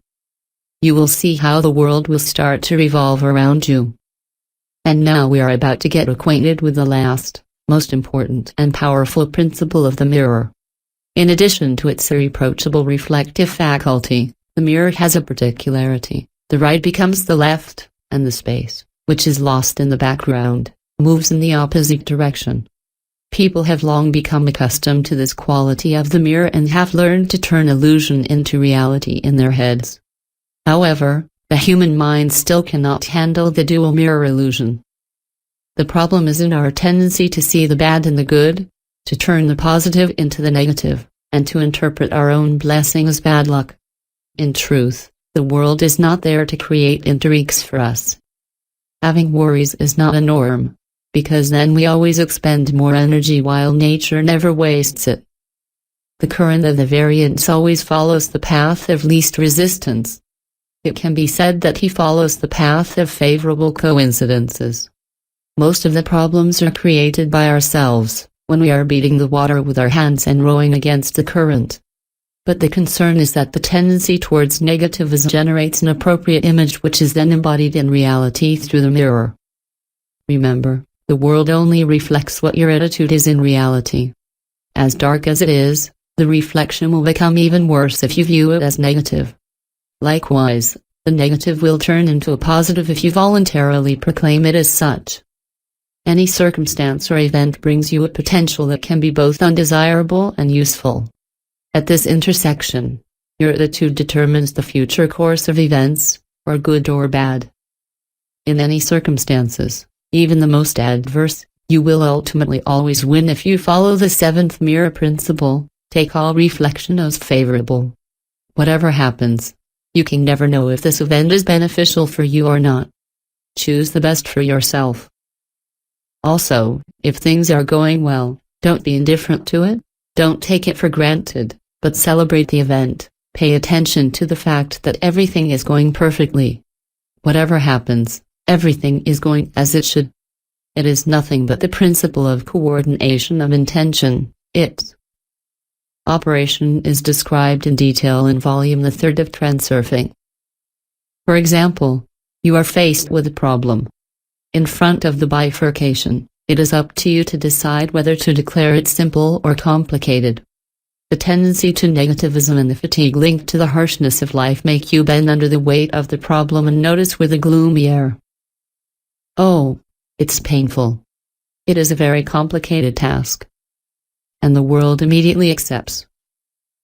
It's as you want, my darling. He always agrees. And since that's how it is, do the opposite. Say to yourself, the solution is very simple. Contradict yourself and call this problem simple. Let this be a postulate. Because in fact, it's a little thing that makes the problem complicated, the circumstances. And that little nothing is determined by your attitude. And the world will accept everything again. In all cases. Everything is falling apart? But no. Say to yourself, so much the better. And with the air of an absolute idiot, as a reasonable person might think, rub your hands in satisfaction, yes, very good. Or clap, or jump for joy. And soon you discover that, indeed, the circumstance which seemed unfortunate to you is actually having fun in your hands. This faculty of the mirror always acts in such unexpected and surprising ways that you will never be able to get used to it. Each time, when failure begins to change into victory before your eyes, you will feel a pleasure unlike anything else, where you want to exclaim, "No, that's not true. It's magic." Before, you have never thought like this, but always from the point of view of common sense, and that is why you have hit all these burdens and trials in life, to the fullest. From then on, whenever you find yourself in trouble or a problem, remember that the world will always accept your attitude towards what is happening. As you say, honey, can you just design what you are master of? You no longer need to hope and wait for the moment when the bluebird will deign to visit you, when the wheel of fortune will once again be favorable to you. You are the master of your success. With your will, you declare any event or circumstance is favorable and acting for your benefit. It's not just relying on the goodwill of the world because it cares for you out of love. Since the world is an unbiased mirror, if it takes care of you, it does so only because you look at yourself that way. Nor is it your self-confidence, which circumstances are capable of shaking at any moment. It is not a presumption based on blind faith in success. And it's not even optimism as a character trait. This is the intention of the author of reality. It is you who shape the layer of your world, you create your reality. You are the author of your reality when you manage to move yourself while ensuring freedom of movement to your world. Moving yourself means following the last three principles of the mirror. The author is not so much an actor as an observer. Not submitting, but allowing. This is what differentiates his will. Now you know how to use this extraordinary dual mirror. You no longer have anything to fear in the world that others consider hostile, problematic and unaccommodating. It's yours. Take him by the hand and say to yourself, "Me and my world, we're going to get a toy?" The League of Mirror Makers. Everything seems clear when we talk about fate and transurfing. It can be free by virtue of the existence of the space of variance, and it can be directed by respecting the principles of the dual mirror. However, it is necessary to devote some more attention to this subject. On this point, opinions are divided. Some believe that fate lies in the hands of its owner. Others believe it is preset. Others go even further. They consider fate as a fatality sent to the person by superior forces. For example, as a result of the acts he performed in his previous lives. Which view is closer to the truth? Each of them. All these positions are exact and equal. And how could it be otherwise in a mirror world? Each person receives there the confirmation of his way of thinking. It makes no sense to ask the mirror if you are predestined to see your reflection sad or happy. On the one hand, it reflects all that is, and on the other, you will be as you wish to be.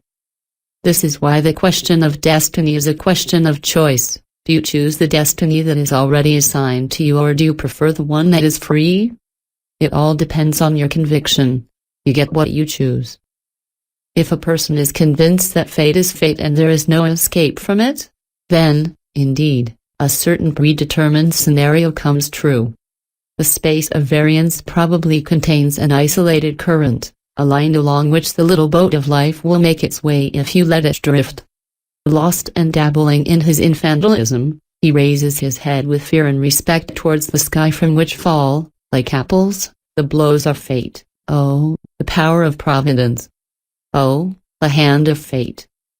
But in fact, all this is not intended for him, but simply imprinted on the forehead. This idiot is simply at the mercy of an unconscious and stupid dream to which he has condemned himself. But when the person regains control in his hands, his life ceases to depend on circumstances.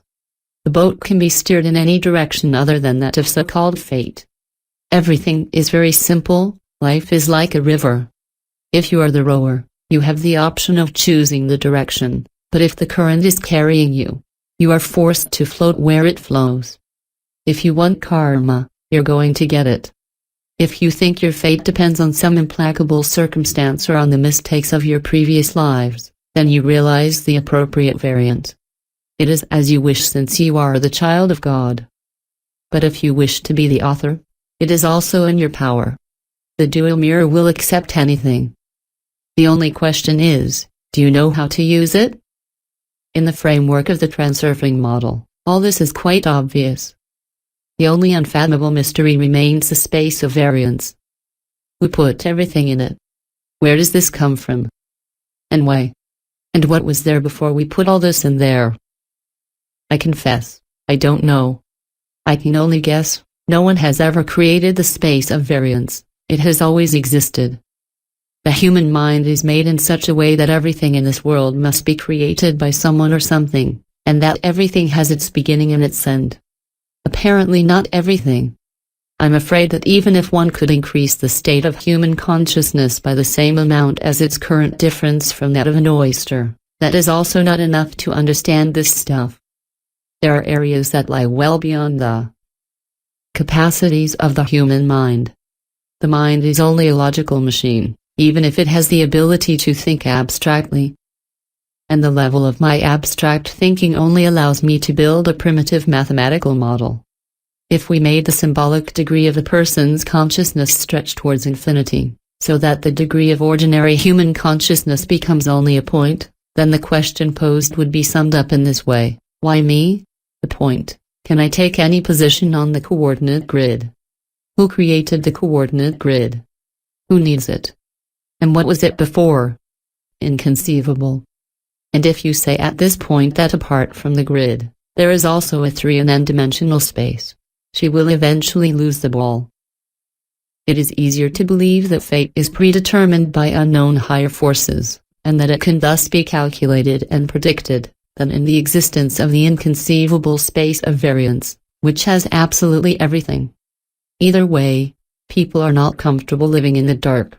They try to get the slightest hint about their future, and that's why they seek astrologers, soothsayers and prognosticators. And here too the question of the choice of principle arises. What is my intention, to know what awaits me or to create what I want? If you choose the passive position, there is only one thing left for you to do: talk to someone who has the nerve to claim that he understands the book of destiny. But is it possible? Is anyone able to predict or calculate the future? Without a doubt. And even worse, it is precisely the existence of the space of variance that makes all this possible. Otherwise, where could the seers grasp the fragments of the past and the future? Of course, events cannot unfold arbitrarily. The sectors of the space of variance are linked by chains of cause and effect, lifelines subject to certain laws. And how can we measure these laws? Of course, according to their apparent manifestations and clues such as the position of the stars, dreams, card combinations and even coffee grounds. There's no hazard. The notion of chance is only a particular form of perception of the effect in the absence of detailed information on its cause. But once again, it is because of the existence of the space of variance, of the storage of films about the past and the future, that the forecasts are not always confirmed. The number of variants is endless, so there's no guarantee that you have picked the right movie off the shelf. One that is meant to be played in the spotlight. It can only be part probability. One of the most accurate mediums was the Bulgarian clairvoyant Evangelia Dimitrova, known worldwide as Vanga. Having lost her sight in her childhood, she received a gift of seeing the space of variance. But even with his unique abilities, his success rate for the future as well as the past fluctuated around 70 to 80%. Predictions are distorted by the perception of the medium as well as its subsequent interpretation. The centuries of Nostradamus are always interpreted in different variants. Sometimes, we try to see in these forecasts what is not there or, on the contrary, we do not see the main thing. When Vanga predicted that Kursk would be submerged underwater, nobody understood anything because of the great distance separating the city of Kursk from the sea. But when the submarine with the same name sank, we can think that those who knew this prognosis had chills down their spines. NDT, Vanga, 1911 to 1996, born Evangelia Pandva Dimitrova, is a Bulgarian clairvoyant. Born into a poor peasant family, she lost her sight in a storm at the age of 12. Soon after, she developed a gift of clairvoyance. She lived in Petrich most of her life, at the junction of the 3 borders, Bulgaria, Greece, Macedonia. For the past 20 years, she received visitors in the village of Rapite. NDT, this is the event of August 12, 2000. When the nuclear submarine and missile carrier Kursk sank during a training exercise. In 1980, Vanga predicted this, at the end of the century. In August 1999 or 2000, Kursk will be underwater and the whole world will be in mourning, which evoked great astonishment at the time, because the Kursk city sits on a hill and is more than 1,000 kilometers from the Black Sea, the nearest. And all the same, if we are only talking about probability for the divinatory art, why then does the accuracy remain quite high? Because the prediction imprinted in the memory of the person, whether he likes it or not, becomes his intention. To have a special attitude towards all kinds of interpretations and horoscopes is to swing between faith and mistrust. On the one hand, the person is not inclined to trust this sort of thing completely and, on the other hand, somewhere deep down in his being, he thinks, what if it were true? In terms of interpretation, the importance is minimal. Maybe it's true, maybe not. It's like a game that is played both seriously and just to pretend. In the end, you create a certain latent unity of soul and spirit. In such conditions, you create a fleeting, but sharp image, which the mirror of the world willingly embodies in reality. Unwittingly, the man realizes himself what was predicted to him. That is why the probability of success is above the average. Vanga's biography gives us the impression that even in her childhood games, she seemed to deliberately plan her destiny. His favorite game was to cure the neighboring children, his patients. In addition, she liked to tell fanciful stories that everyone listened to as if enchanted. Besides, Vanga loved a weird game. She would have hide something somewhere out of the way and then start groping for it, her eyes closed. As we see, the subjects she had created in her mind were so perfect that the mirror of the world reproduced them precisely in reality. Vanga became a healer and clairvoyant after losing her sight completely in an accident. When she was 12 years old, a tornado swept the little girl away from her home, and she was found covered in sand. It should be noted that Vanga was convinced that it was not possible to circumvent her fate, that all the efforts in the world could not change what was predestined for you. When she received visions of misfortunes that would occur in the future, she tried to prevent the dangers, but never succeeded. There were instances where Vanga knew that certain people were going to die and she persuaded them to give up the trip or leave her place. And that was of no use. People weren't listening to him. Does this mean that there are contradictions here with the concept of transurfing and that our fate is sealed? In fact, there is no contradiction. A person really cannot with his intention change the life of another in a more or less significant way. Its only power is to create the layer of its own world, that's all. Even if it seems from the outside that an influential politician controls the destiny of whole peoples, in reality he is only carrying out the will of the structure which generated him. Directing one's destiny is given to everyone on the condition that the person takes the wheel. The problem is in the posture of the person, active or passive. You can live like this, consulting the horoscopes and considering your destiny is dictated by heaven. But on the other hand, if you got down to business with all the zeal of a confused mind, you could, God forbid, create such a fate for yourself. That is why, instead of acquiring knowledge to better beat the water with the hands, take as an active posture the intention to control the course of your thoughts according to the principles of the mirror. This position gives you real power over fate, and it goes without saying that the services of soothsayers become useless. I am not implying that their predictions are wrong. Indeed, personal prognoses are confirmed quite often, but that they are necessary only for those who have chosen. Life is an unconscious dream. And these people, moreover, will always be the vast majority. If you intend to turn your life into a lucid dream that can be controlled, the services of mirror makers will really be of no use to you. And who else are they? Astrologers, soothsayers, prognosticators, if not mirror makers. Since they not only provide you with an innocent forecast, but a substitute for your destiny, a piece of the mirror in which you will be forced to look. And how could it be otherwise? Whether you take this prognosis seriously or not, it doesn't matter, you had it at hand.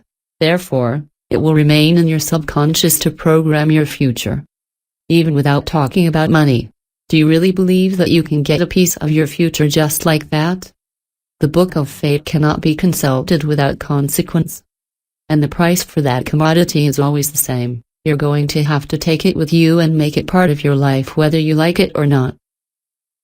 Paying such a price can be fatal to you.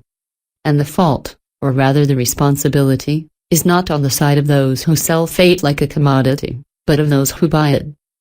When you are interested in the prognosis, you buy the mirror and ask the manufacturer if you can smile in it today. But in fact, you already have one, the mirror, which is the layer of your world, with which you can do whatever you want. You are free with your mirror. If you wish, you can transform any failure into victory thanks to your will as the author of reality, and it will be so, and you will no longer worry about any prognosis. But if you don't want to be the author of your reality, you can take advantage of the services of mirror makers. It's a choice. It's also a way of being. More specifically, it is a safe way to follow your destiny. Predictions here can act as signs that warn you of possible trouble or give you hope for success. In this sense, mirror manufacturers are doing a good thing. But not all. The most harmful of them are predictors of world events. When predicting future disasters and the ends of the world, they thus organize the thoughts of large groups of people in the direction of destruction, or, in other words, they program the collective consciousness. And this is not without consequences.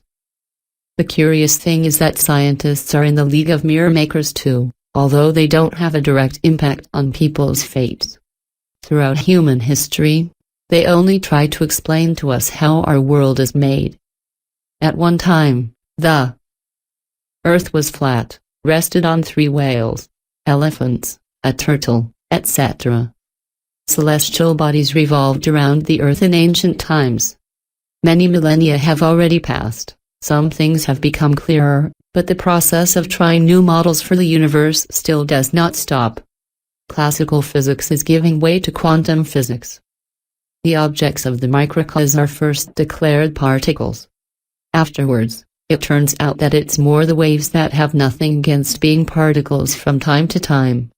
Then another theory arrives and teaches us that these imperceptible objects are neither waves nor particles, but strings in a 10-dimensional space-time. In his dressing room, the world is equally in agreement with this model. But still, there is something unclear, something wrong. Scientists are forced to add yet another dimension, the 11th, which generates an ultra-new theory, M-theory, in which the string becomes a membrane. Isn't it fun? And what will be next? Apparently, this process will continue until infinity. Each new model will hide another. If you stand in front of a mirror with another mirror in your hands, you will understand why the world has an infinite number of models. In the mirror in front of you, you see yourself with a mirror, in which it is your reflection with the mirror, in which. Do you understand? I would rather say that there is no answer to the question, how is our world made? Within the limits of the notions of the human mind, if one climbs to the most abstract summit of definitions, the world resembles nothing. It is simply the mirror of our ideas. We get what we think of him. The only thing we can confidently say is that our reality is multifaceted, and based on that we can see some of these regularities. Otherwise, the process of investigating the structure of the world is similar to the example shown above. If you take one of the manifestations of reality as your basis, you get an isolated version, a piece of the mirror. If you stand with him in front of the main mirror of the world, you will see a new aspect in the reflection. If you take one of the manifestations of this aspect, again you will have an isolated version of reality. And again, the small mirror will give an appearance to another aspect which will be reflected in the previous one. How is our world, in reality? You can try to imagine it as 2 identical mirrors facing each other. In the 2 mirrors there is nothing, and this nothing is reflected of itself an infinite number of times. A completely black infinity of images where nothing is the reflection of nothing. Does this situation submit to any description within the limits of the notions available to our minds? Barely. In conclusion, it should be added that, in any case, The pendulums of the mirror manufacturers do not care about your fate, they only pursue their interests. They need their customers to feed themselves regularly. Every day, people seek to know what awaits them tomorrow, and therefore do not stop visiting the enlightened ones by giving their energy and receiving in exchange a substitute, a piece of their falsified destiny. If the person's attention has been captured by the lasso of a pendulum that tampers with destinies, he will no longer be able to live in peace if he cannot read a horoscope or if he does not understand what his dream of the night was before means. It's like an addiction, a drug addiction. To keep an illusory confidence in the future, the person always needs his dose. And the pendulums just move more and prosper. Transurfing doesn't need to feed in this way. You have now learned its principles and are going for a walk. Knowledge in itself is not a pendulum. The pendulum arises only when an appropriate structure begins to appear. Again, Transurfing doesn't explain how the world works either. It only proposes a utilitarian model which makes it possible to understand why controlling reality is possible and how to go about it. Similarly, you can drive a car well without having any idea how it is made. Transurfing's mission is to deliver driving licenses to people. Mirror makers persuade the point to move only along a well-defined graphic line. Only this exists. And this is true, but on condition that the point itself accepts this protocol. Reality exists outside of you until you agree with it. You will not be able to change the world, but only a layer of this world. It is at your disposal. And to do this, you don't need to change yourself, you just need to use your copyright of reality. Now you have the dual mirror. It is like the wish-fulfilling djinn. This is not a fairy tale, but the reality that perhaps was hiding from you under the veil of routine. Unlike in fairy tales, you cannot command the mirror djinn. It is useless to beg him or seek to move him. But all you have to do is announce your intention and the magic mirror will gladly say to you, "Okay, honey. You are the true author of your destiny, if you so intend." Don't entrust your fate to mirror makers. Summary. The principles of the mirror. The world is like a mirror, it reflects your attitude towards it. The reflection takes shape with the unity of soul and spirit. The dual mirror reacts with a delay. The mirror takes into account the content of your attitude and ignores the sign. Don't think about what you don't like, think about what you want to get.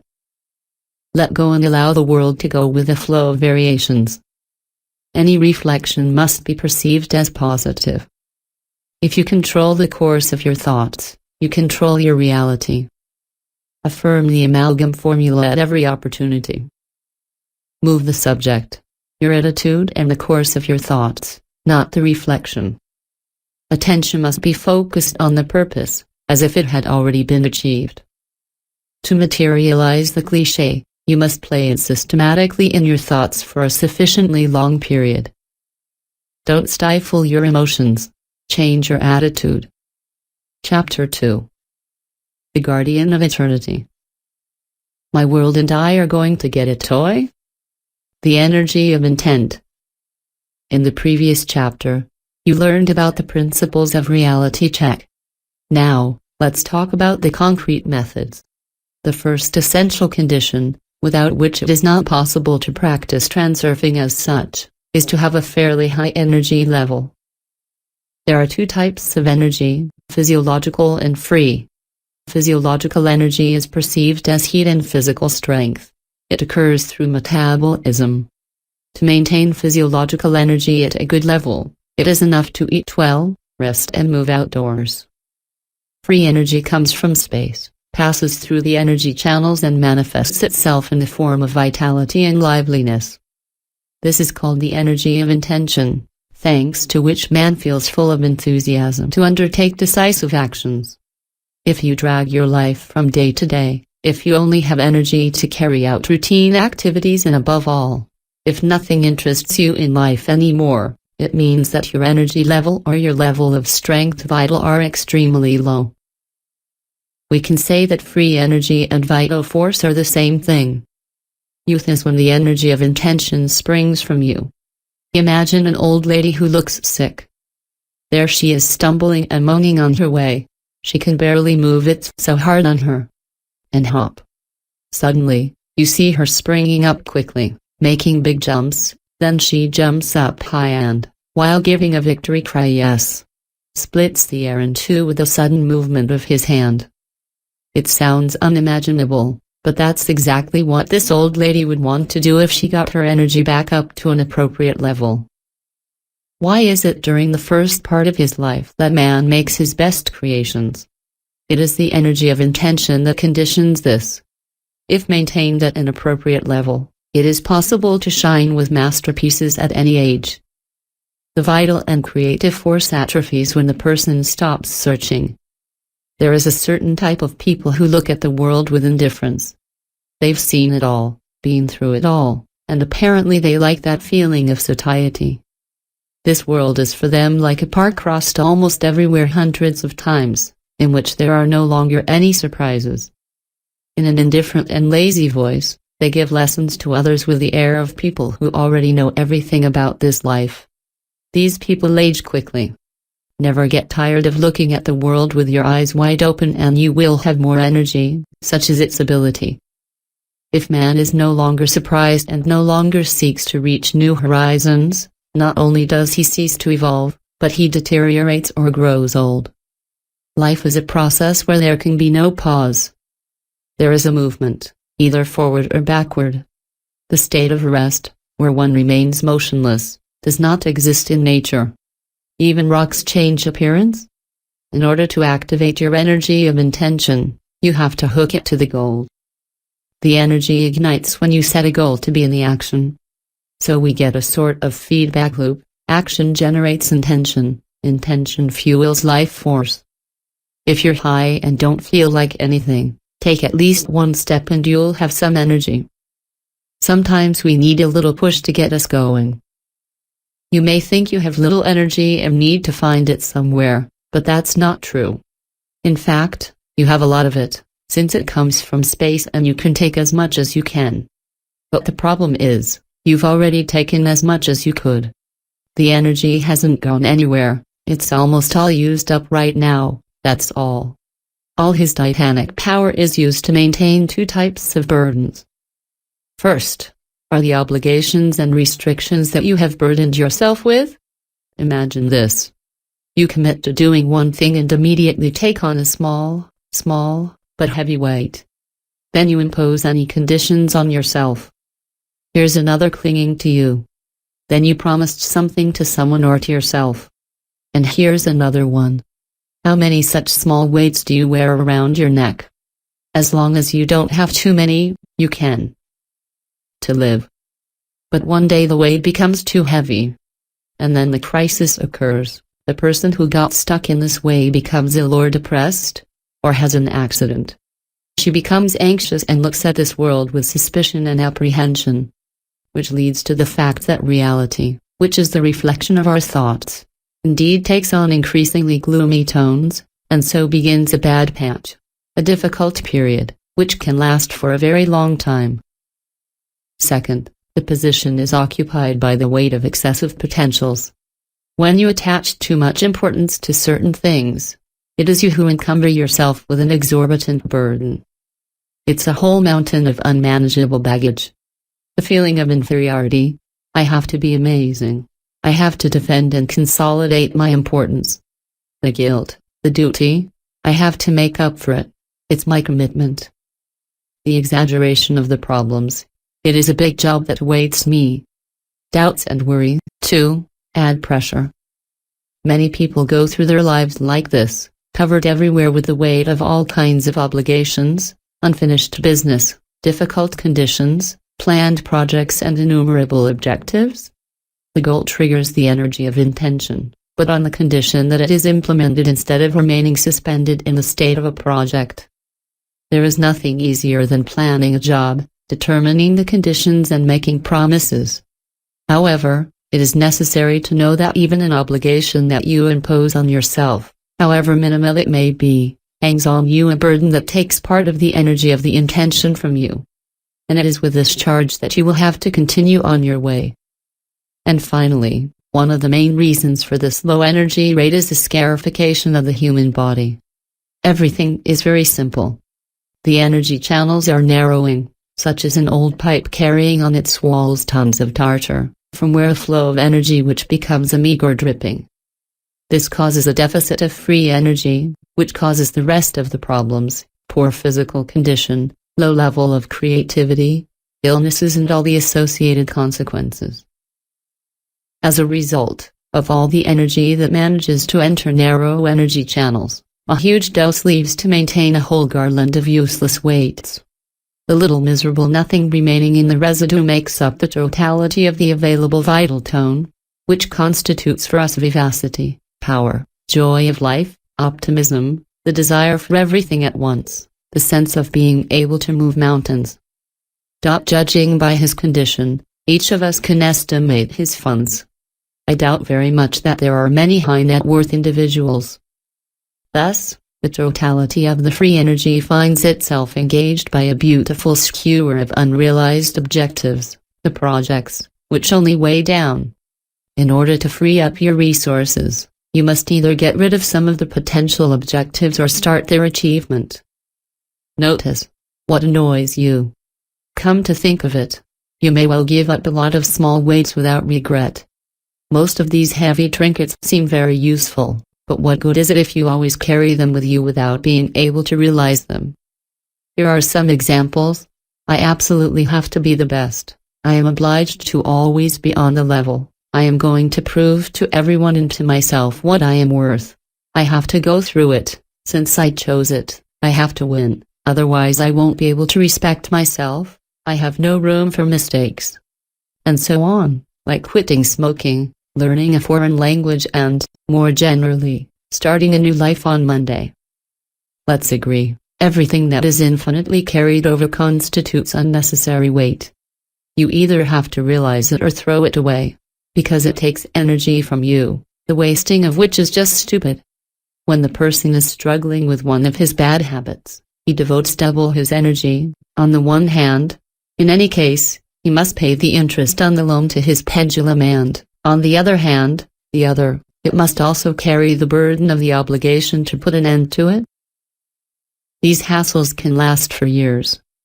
In any case, it is necessary for you to transform this violence against yourself into conviction, that is to say, you must renounce by conviction and not by necessity. When you hunt yourself like an animal in a corner by the seal of your will, you'll build up even more tension and relapse inevitably follows. It is therefore more appropriate to choose one between the two, either get in on it and realize your intention, or remove the small weight of obligation and change the habit into a more manageable posture. For example, instead of rolling cigarettes and picking up cigarette butts, you might as well find yourself an imposing pipe and buy some good tobacco. Instead of hanging out in bars and boozing in secret, it's better to have a pretty vial in your pocket. This means establishing partnership relations with your creditor. Suddenly, a vice becomes more moderate and more controllable. The bank will offer exclusive conditions to its client. Without speaking about that a vice to which one leaves full freedom harms much less than that which you hate, but against which you cannot do anything. The statement of intent here accentuates everything. But, of course, this is not the best solution to the problem. Before turning a vice into a refined way, you need to have a very stern conversation with yourself. There is still a small and very painful weight, studies, in the sense of cramming. If the intention is oriented to fill the head with information, a tension of great intensity is created. In this case, the intention does not come true, but accumulates. There is no movement, only tension. Therefore, even though I am again obviously telling a truth, it is worth repeating. It is useless to memorize information, it will be dead baggage that will take too much strength to bear. Unlike data, knowledge is only acquired in action, on specific examples, during the realization of the intention. For example, if you are used to explaining homework to your children, do the opposite, let them explain it to you and you will immediately feel the difference. The whole problem with simply changing it is in the orientation of the intention, direction, transforming passive intention into active. Unnecessary small weight which demands memorization will be allocated at once. But maybe you have a huge weight that you've been thinking about getting rid of for a while, but still don't dare? Imagine how light you would feel if you dropped it. Let go, give yourself more freedom. List all the restrictions that are weighing you down and get rid of them. Free your shoulders. And the energy reserves will be released immediately, which will allow you to move forward. As already mentioned, the goal activates the energy of the intention when it is carried out. Of course, it would be better to find your own purpose. If you can do this, the question of the energy deficit should no longer arise. Since then your soul and spirit, rebounded and encouraged, will rush towards that longed-for dream. But if right now you find it difficult to run and act, to reach new heights, then it makes no sense to try to seek your purpose. Otherwise, it is very likely that the pendulums will take advantage of your weak state and impose the goals of others on you. To discover yours, you must possess a sufficient degree of freedom, which is above all freedom from obligations to others and to yourself, too. And above all, to succeed in this business, you need to break with a little more weight. Allow yourself to have no goal for the moment. The search for the goal will require all the presence of free energy at your disposal, and that must then be your main concern. You can use 3 ways to increase your life force: release committed resources, drain energy flows, expand energy channels. By releasing the committed resources, you obtain a considerable power boost. If before you transmitted energy to the pendulums, to that of alcohol or tobacco for example, now this energy is at your disposal. Before, you wasted energy on hesitations and doubts, you worried yourself wondering if you had done the right thing. Now you determine what is right for you. Before, the energy went towards worries and responsibilities in relation to the feeling of guilt. Now this energy is free. Before, you felt the need to assert your importance. Now you allow yourself to live by your creed and you feel light. All of your former expenses have become your income. It is the energy of intention that will allow you to shape your reality. In the 3rd volume of Transurfing, I said that the energy of intention can be exercised. Just as physical exercise builds muscle, achieving new goals increases energy levels. But the moment all the major peaks are reached and life becomes calm and peaceful, the energy of intention atrophies. The drop in energy can be corrected by energy gymnastics. Its principle is to focus on energy flows, upwards and downwards, during exercise or physical training, as has been demonstrated in this 3rd volume. If you add the visualization of the process to this, while you mentally play out a snapshot that shows your intention energy increasing day by day, the gymnastics will be much more effective. The energy of intention increases recurrently. If you train your energy intensely today, be prepared for the consequences tomorrow. Do you think you will have an energy boost? What do you believe? On the contrary, a drop in energy. Just as if you were resuming a sporting activity after a long break, you will have body aches the next day. So it is with the energy of intention. But, in this case, it is not pain that you will have, but fatigue and depression. You don't have to worry because soon everything will be back to normal. The main thing is to do this regularly. Schedule yourself for each day like this. My intention energy increases more and more every day. After just a few sessions, you will feel such a surge that you will literally want to jump and fly. And finally, the most direct way to increase energy is to cleanse your body and switch to another form of nutrition, through natural products without cooking. Why? This is a special and far from insignificant subject. It will be dealt with in a forthcoming book. In the meantime, to do short, we can draw this analogy. A clean body is like a new pipe, where the water pressure is stronger. So cleansing and maintaining cleanliness in the body is normal and natural. But you can also do otherwise, just flush the hose with a stream of water. This is the way of meditative practices. But it will take a long time and it is more complicated.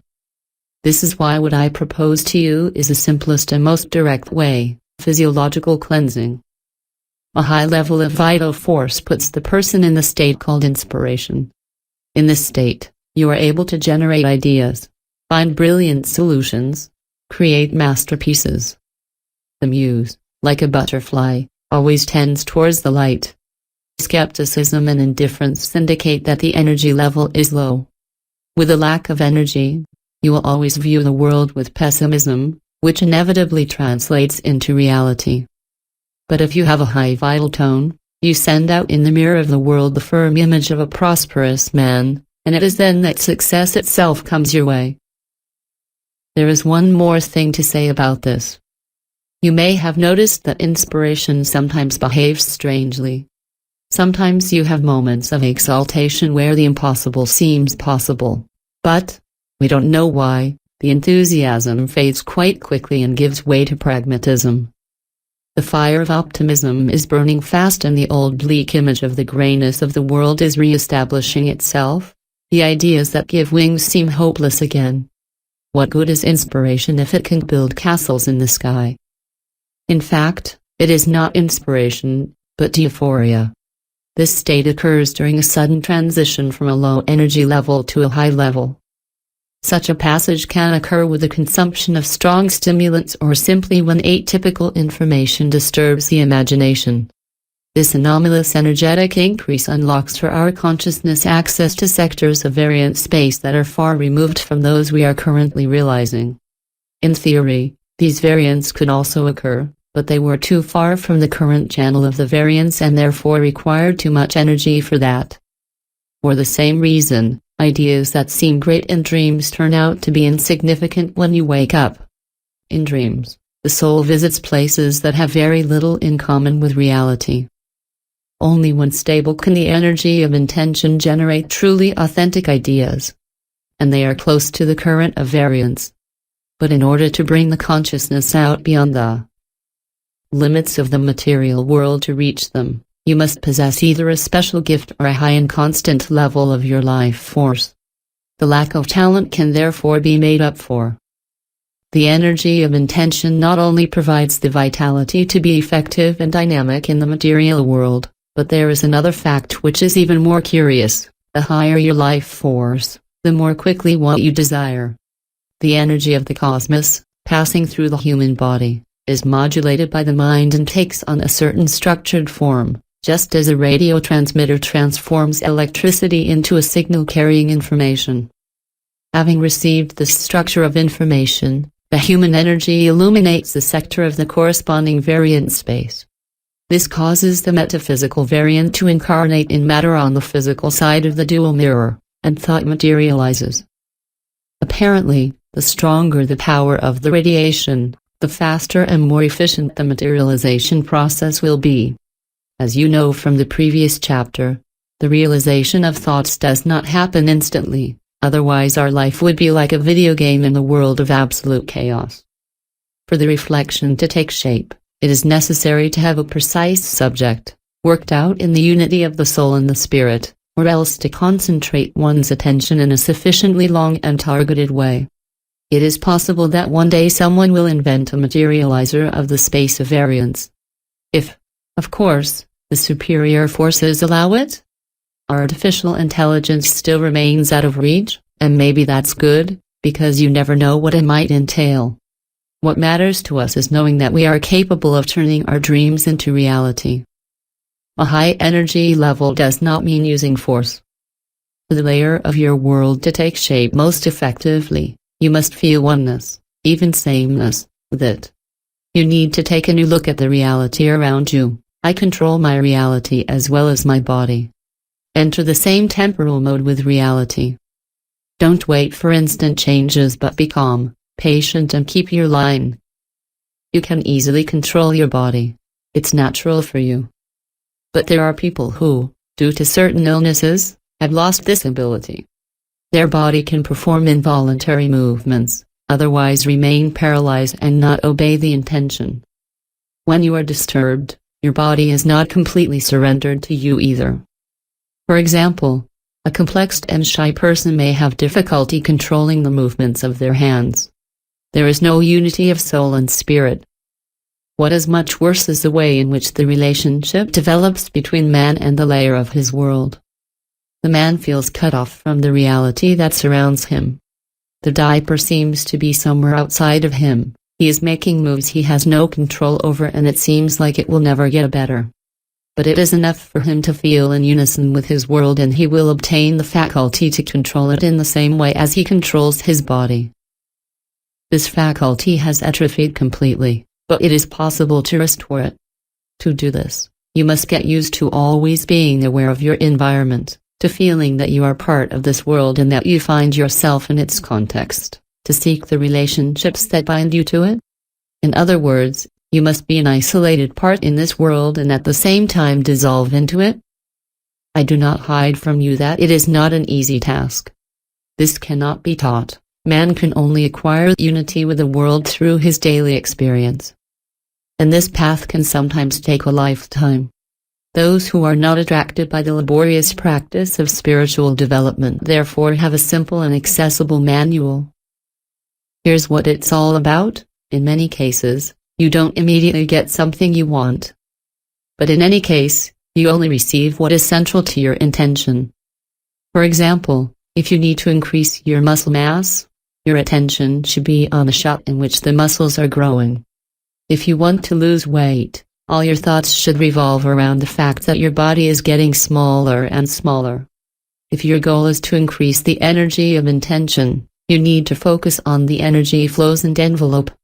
But if your intention has no subject, then you will have nothing. If you do exercises aimlessly, you are wasting your time and energy. When your attention is focused on an effort and not on the goal, you are only expending physiological energy, no more and no less, since effort is the path to the goal, a means of achievement. Thus, you will always be on the way, because the mirror only reflects the content of the subject. In children, energy gushes out in abundance, but it is uncontrollable and is uselessly dispersed in space. Likewise, if you increase your level of intention energy without having given it a precise direction, this will not be of any use to you. A single light bulb can only illuminate a little surrounding space. As for the narrow laser beam, it strikes for miles. So, if you want your energy to work, it is necessary to direct it precisely on a target. Determination directs the energy of intention in a definite direction. It is necessary to be focused, not tense. Out of habit, the thinking machine works on its own. Ideas come and go without control, thoughts race from subject to subject. The spirit wiggles its feet, like a baby. To control reality, you must seek to control your thoughts. At first it's a bit tiring, but after that it becomes a habit. And to develop such a habit, all you need to do is use one simple rule: get used to thinking about what you're doing right now. Don't do anything like that, without thinking, swimming in the amorphous jelly of your uncontrolled thoughts. Proclaim the declaration of intent. That doesn't mean you have to be on high alert all the time. Allow your thoughts to drift as much as you want, but do so consciously, according to the principle, if my mind wanders, it is only because I allow it to. And just as consciously, regain your focus whenever you need it. In short, the principle is to make the subject of your thoughts keep the image you want to see in the reflection of the dual mirror. So, to achieve the goal, you don't have to be in an ideal state of organic unity with the world, but you just need to fix your attention regularly on your goal. Cliché. By controlling the course of your thoughts, you bend reality to your will. And it doesn't matter if your thoughts keep wandering. The main thing is to cultivate at home the habit of leading them back into the channel of the shot of the goal. When your thoughts return time and time again to the goal, the cliché becomes your faithful companion, its image constantly in the background, in the context of everything that happens to you. So rest assured, your subject will take shape, and the mirror of the world will inevitably translate it into reality. Clean up my world. Each of us lives in our own layer of the world. We can say that the reflective surface of the dual mirror is multi-layered, At birth, all living beings are given their own mirror plate. An individual's thoughts and intentions shape their subject which, through reflection, creates their own reality. In the multitude of individuals, all these realities are interposed one between the other to form what is observed in our material reality. If we talk about the human being, his layer of the world is the space of his existence, that is to say everything that surrounds him. Individual reality is formed in two ways, physical and metaphysical. In other words, man creates his world with his actions and his thoughts. It is difficult to estimate which of these two aspects exerts the most influence on our reality. Rather, it is the thought forms that play the main role because they generate a large part of our material problems and we devote a large part of our time to solving them. As you have understood, transurfing deals only with the metaphysical aspect. Each person lives in their particular environment and is surrounded by a multitude of other people and objects. How to distinguish an isolated sphere of existence in this diversified environment? It is very simple. If you leave aside everything related to the material, you are left with the main idea that interests us above all: how are you, good or bad? The environment can be well-to-do or poor, friendly or aggressive, comfortable or not too comfortable, but that's not what counts. The important thing is how happy the person is under these conditions, if he receives what he aspires to and if the circumstances are favorable to him. It is this property of its layer of the world, its hue, that puts the finishing touch on everything that happens in material reality. The world layer can have both light tones and gloomy tones. It all depends on how the person constructs their thought. The more negative, the darker their reality. And the longer it goes, the more rejection accumulates there, which, through the feedback effect, further obscures the layer. It follows that we must maintain our reality, just like our body, in cleanliness. All negative thoughts must be pushed away as far as possible with firmness and determination so that they do not damage your world. Ouch. This is the way to take the trash out of your house and clean up the dirt.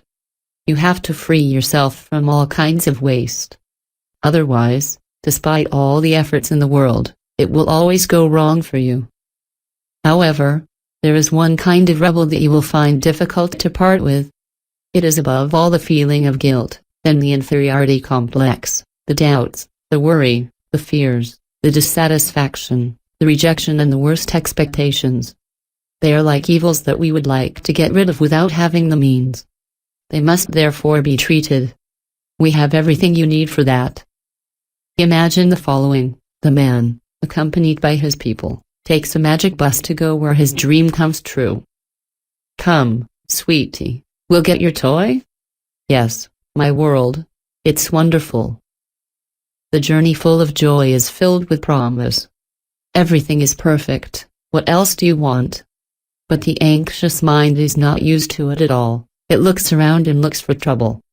After all, not everything can be so wonderful. Hey, stop for a bit.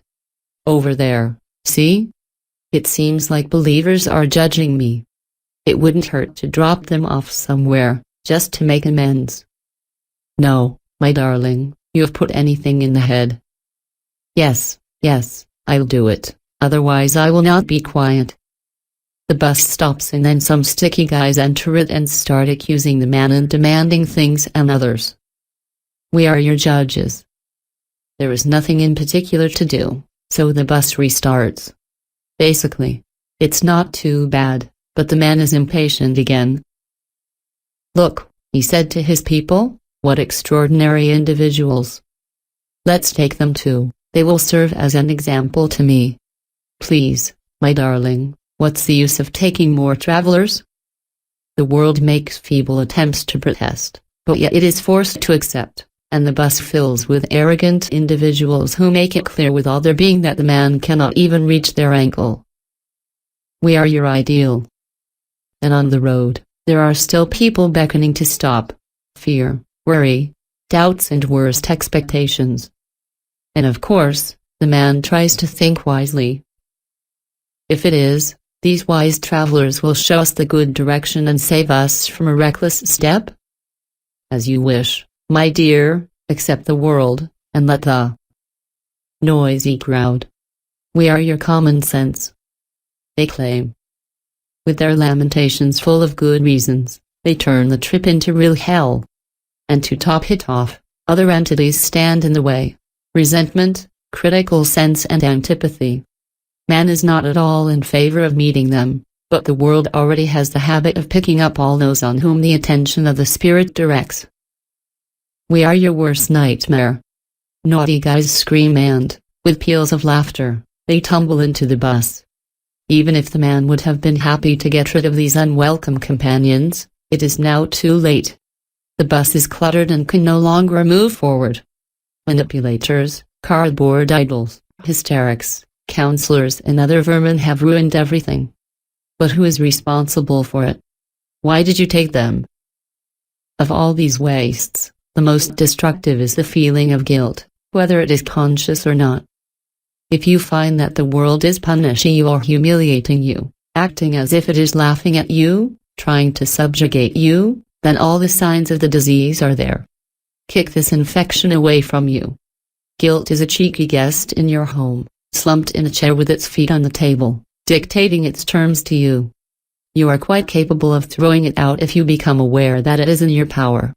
Even if you have really sinned, you have the right to ask for forgiveness, even once. The feeling of guilt generates punishment in various forms, from minor difficulties to major problems. You can cut your finger just as you can have an accident. The external intention will certainly inscribe in your scenario some punishment. This is how the stereotype of human worldview works. Bad behavior is followed by punishment, and soul and spirit are in complete agreement on this point. In addition, the feeling of guilt keeps pushing the polarization to the strongest, as a result of which the balancing forces attract to the sinner all kinds of misfortunes. And the most annoying part of it all is that the manipulators stick to you like annoying flies. They have become adept at inducing feelings of guilt in their clients. If the person tends to bear the weight of the responsibility, the manipulator will do everything to load it to the maximum. It is during childhood that the guilt complex is implanted from the outside. Adults sometimes use forbidden methods to teach their wards to obey. If the child remains in the hands of a classic manipulator for a long time, there is like a microprocessor that firmly implants itself in his fragile psyche, in the form of an unconscious feeling of duty or an obligation to repay a debt. The programmed is obliged to carry his painful cross and to remain a puppet in the hands of the manipulators as long as this microprocessor is still in his unconscious. But how do you get it out of there? We can't stifle our guilt, and it's impossible to get rid of it just like that. It is too deeply rooted. The soul and the spirit have lived too long with this feeling, to be indebted to someone for something all the time. And what could get them out of this state is a certain mode of action. In particular, it is necessary to stop justifying oneself. This is the special case, where the treatment of the effect of the disease eliminates its cause. You don't need to convince yourself that you don't owe anyone anything. Just be mindful of your habitual actions. You'll need to be aware for that. If before you used to apologize at the slightest opportunity, now take another. Explain your actions only when the circumstances require it. You must not convince yourself that you have nothing to do with it. Let the guilt inside. But on the outside you should not display it. Without a response from you like you did before, the manipulators will gradually let you down. At the same time, the soul and the spirit will gradually get used to a new feeling. You are not justifying yourself, but acting the way you are doing is the right way, and, therefore, it means that, quite simply, you did not make a mistake. Eventually, you will have fewer and fewer reasons to be forgiven. This is how, thanks to the feedback effect, the outer form will gradually put the inner content in order. The feeling of guilt will disappear, along with its derived problems. Here is another disease from which, to some degree, almost all of us suffer, the inferiority complex. This weight makes man clumsy or incapable, which translates into reality. Transurfing's first book talks in detail about internal importance, the problems that arise when the person feels somehow imperfect and tries in every way to increase their importance. The paradox here is that there is a law that resembles the uncertainty principle in quantum physics. The importance decreases the more we tend to emphasize it.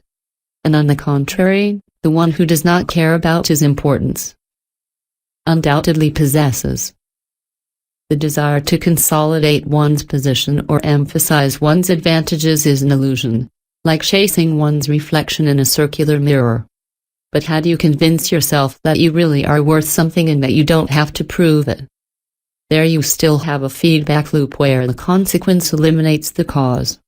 What you need to do is consciously redirect the intention. Instead of trying to show off, do everything you can to stop all attempts to reinforce your self-worth.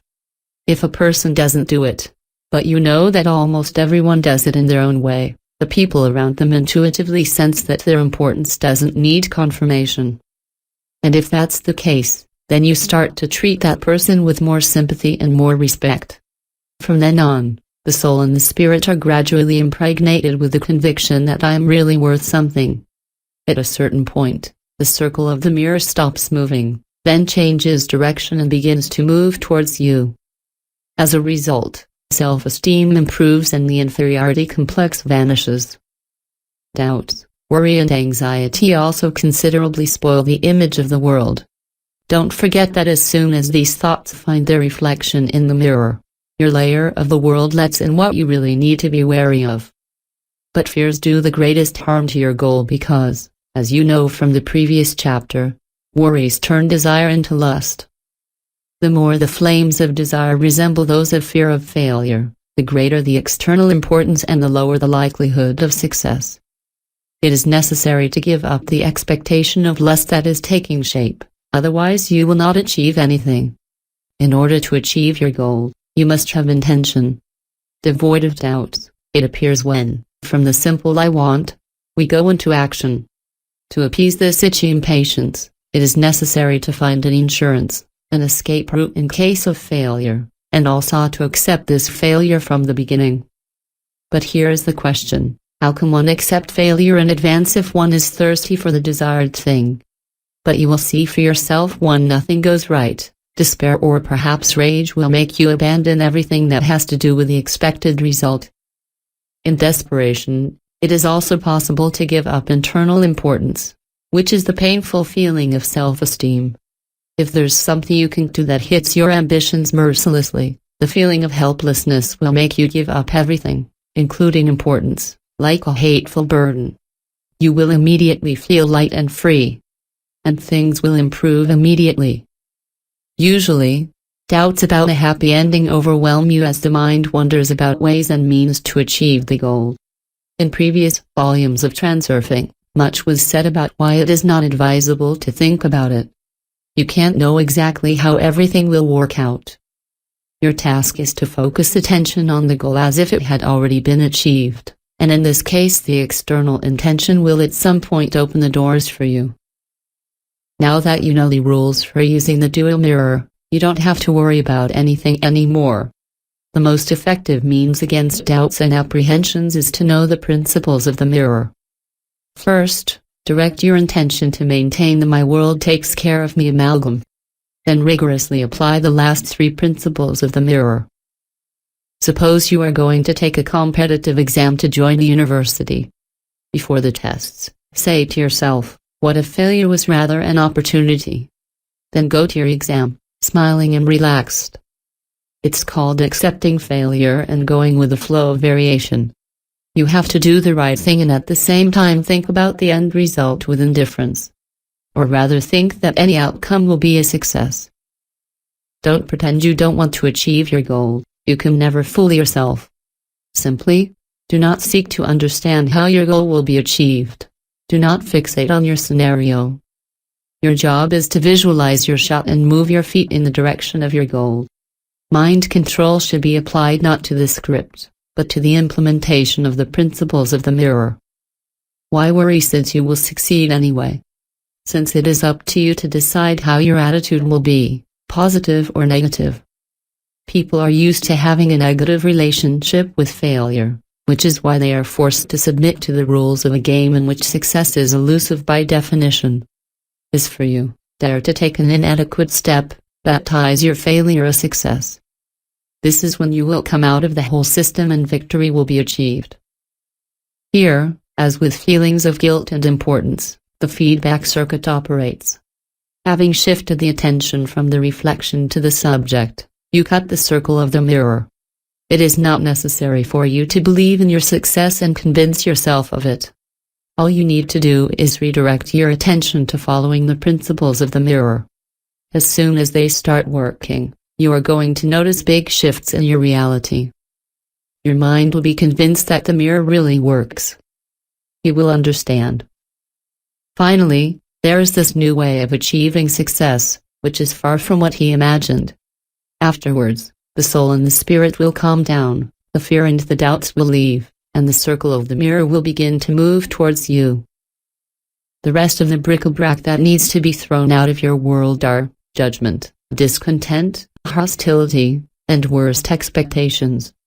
Regarding the first, you must understand that criticizing anyone, even if it seems justified, always works against you.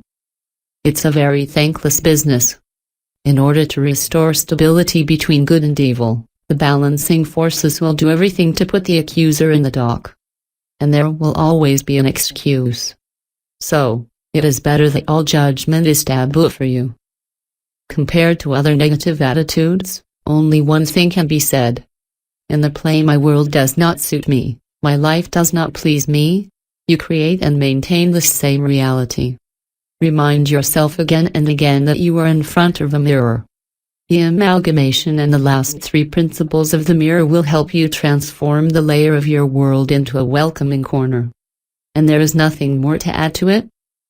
One last thing, let's say that your business is really bad, to the point that you are no longer able to apply this or that principle? Where to start then?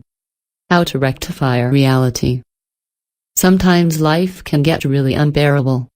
As for an alcoholic who wakes up and finds himself surrounded by a dark and gloomy reality.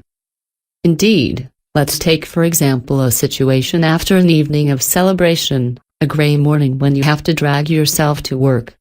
After the holidays, there are only problems in the companies. People can get back into the work rhythm, that's understandable. But the same kind of problems also happen to machines and devices. According to statistics, most cars, computers and other equipment break down on Mondays. So what is happening to our reality? This reality is created by people themselves, when their layers come between each other. During the hangover, the man is playing interest on the loan back to his pendulum. If the person is lacking in free energy, their mental subject contains a good deal of negativity, from which emerges a climate of nervousness in which no real work materializes. The mirror reacts accordingly and reality becomes distorted. If in this case some household appliances fail at home, then at work the collective deformation leads to even more tangible consequences: accidents, equipment failures, unstable operation of complex installations and especially precision equipment. The problem is that if the man is depressed or in a daze, the layer of his world gets dragged into the impure areas of the variant space. As if reality were wrapped in a veil. Everything around it remains in place, the conditions are the same, and even though the weather is still fine, but there is something oppressive in the air. If you have never paid attention to the nuances of your reality in such days, observe a little. You will feel that the material world looks at you with a hostile coldness. The quality of her diaper has changed, business is not going well at all. It is this property, the dark veil, that comes into play everywhere, including on household appliances. Decadence begins either with physical ailment caused by the lack of free energy, or with negative emotions, when expectations do not come true. To avoid impure areas in the future, it is necessary to strengthen your vital energy above all. When it reaches the essential level, you will no longer have these states of nervousness. And, of course, you have to keep doing everything we talked about above, keeping your layer of the world clean. But if you are depressed at the moment, You must first straighten out reality, bring the world layer out of the impure cloud into the clear zone of the variant space. How to do? There is a simple recipe, like everything that is great. What do we do when a child cries? Talking to him will have no effect. What you have to do is take care of him, give him time, show his attention. So when you're hurting, it's a crying child inside of you. Take care of him. Despite the appearance that most of us are serious and important, the adults that we are all children at heart. Treat yourself to a ride, which means, do an activity that will give you the most pleasure possible. Take an exceptional reality-correcting break, during which you simply go to rest without thinking about the problems. Me and my world are going for a walk. This moment is worth it, since cleaning up the world is necessary. Many things depend on it. Buy yourself your favorite cake, eat, my dear, get your strength back. Give yourself a whole day to satisfy your pleasures. Take care of yourself in the evening, go to bed, sleep well, my darling. Your people take care of everything necessary. Here. The next day, if you give some time to the principles of the mirror, you will feel that the outer reality begins to take on warmer and more welcoming tones. The layer comes out of the impure zone. If you are observant enough, you will be struck by how real everything is. The material world that previously seemed so static literally begins to transform before your eyes, like plastic material. The oppressive climate dissolves, the stopped clock runs again, people are more sympathetic to you. This giant dual mirror has a simply mind-boggling effect. Reality moves in the space of variance imperceptibly, like the minute hand, but it does indeed move. This is how one does the cosmetic works of reality. But it's far from over. Don't you want to do it all over again? Do you still remember how it was in your youth? All the colors seemed so bright and joyful. Life was beautiful and full of hope. You were fine. It is because your diaper as well as your body were pure and intact. The world was taking care of you, although you didn't like it too much, but you weren't complaining either. Yet your thought pattern became filled with more and more negativity and blame, which made the shades of your layer paler. And life has entered a new stage where you say to yourself, but at the time, it was. This effect is described in earlier volumes of Transurfing as the generation shift. Time passes unnoticed. It felt like it was yesterday and, at the same time, it happened a very long time ago. Age stubbornly and inevitably makes its effects felt. Hopes become obsolete, the world worn by time. Is the party already coming to an end? No. You can still bring it all back. And the colors of before, and the freshness of the sensations, and the joy of the perspectives. If you apply the principles of the mirror, you will experience an extraordinary phenomenon. The layer of the world will restore to you the freshness of before. As soon as you manage to restore the generation gap for yourself, you will feel with full force what it is to control reality. Correct the mirror. Man has always created all kinds of models to control his reality, from cave paintings to complex devices and apparatus. All these models have one thing in common: they are subject to the internal intention of man. The internal intention, produced by the own spirit, acts in a linear way according to the principle where I turn, it is where I go. The man is able to submit to his will only the part of his reality that he has included in his game. For example, you can submit to your control a section of the river and obtain energy from it. But overall, the river will remain an independent part of uncontrollable reality. With your internal intention, you can make a little donkey move slightly, thanks to the force you apply directly to it. But you can never persuade him to do what he doesn't want. Independent reality is subject only to external intention, born in the unity of soul and spirit. We can control reality in two ways. The first is to make the objects of the external world its attributes. In this case, they will obey the internal intention. The second way is to use external intention and live in harmony with nature. These are two fundamentally opposite trajectories of civilizational development. Our society has taken the first, least efficient and most harmful trajectory for the planet and for man himself. The whole of nature cannot be tamed, which is why man is constantly in a state of struggle with the environment. Sometimes it pollutes it, sometimes it begins to protect it. In short, he is always inspired by the same principle, to make all things his attributes in order to subjugate them to his internal intention. Untamed reality is self-contained and behaves like a mirror reflecting your attitude to the outside world. Except it's not just a mirror. Suppose you want the reflection in the mirror to rotate to the right. With your internal intention, you will try to influence the reflection itself. This generates the appearance of excessive potential, which causes the balancing forces to turn your reflection in the opposite direction. The world does not obey, because your mirror has become distorted. It is the polarization that distorts the mirror. As you know, there are two reasons that cause polarization. The first is dependency relationships, based on comparison, contrast or specific conditions. For example, I am good, because you are bad, or you are good, if you accept my superiority. The second reason that generates polarization can be determined as tightening the screws. When a person exerts pressure on the reflection with his internal intention, he achieves nothing. She thinks it takes too more and, full of narrow zeal, she persists. Her balancing forces eliminate polarization through the collision of opposites.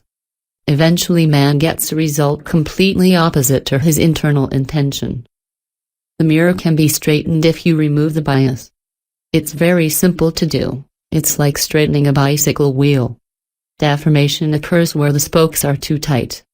If the world does not obey you and behaves as if it is laughing at you, you must understand that there has been a polarization and the appropriate potential must be released. It is the indigo children who will help us to see how to do it more clearly, because they are very sensitive to excessive potentials. What distinguishes indigo children? The conscious state, the desire for independence, intuition, originality.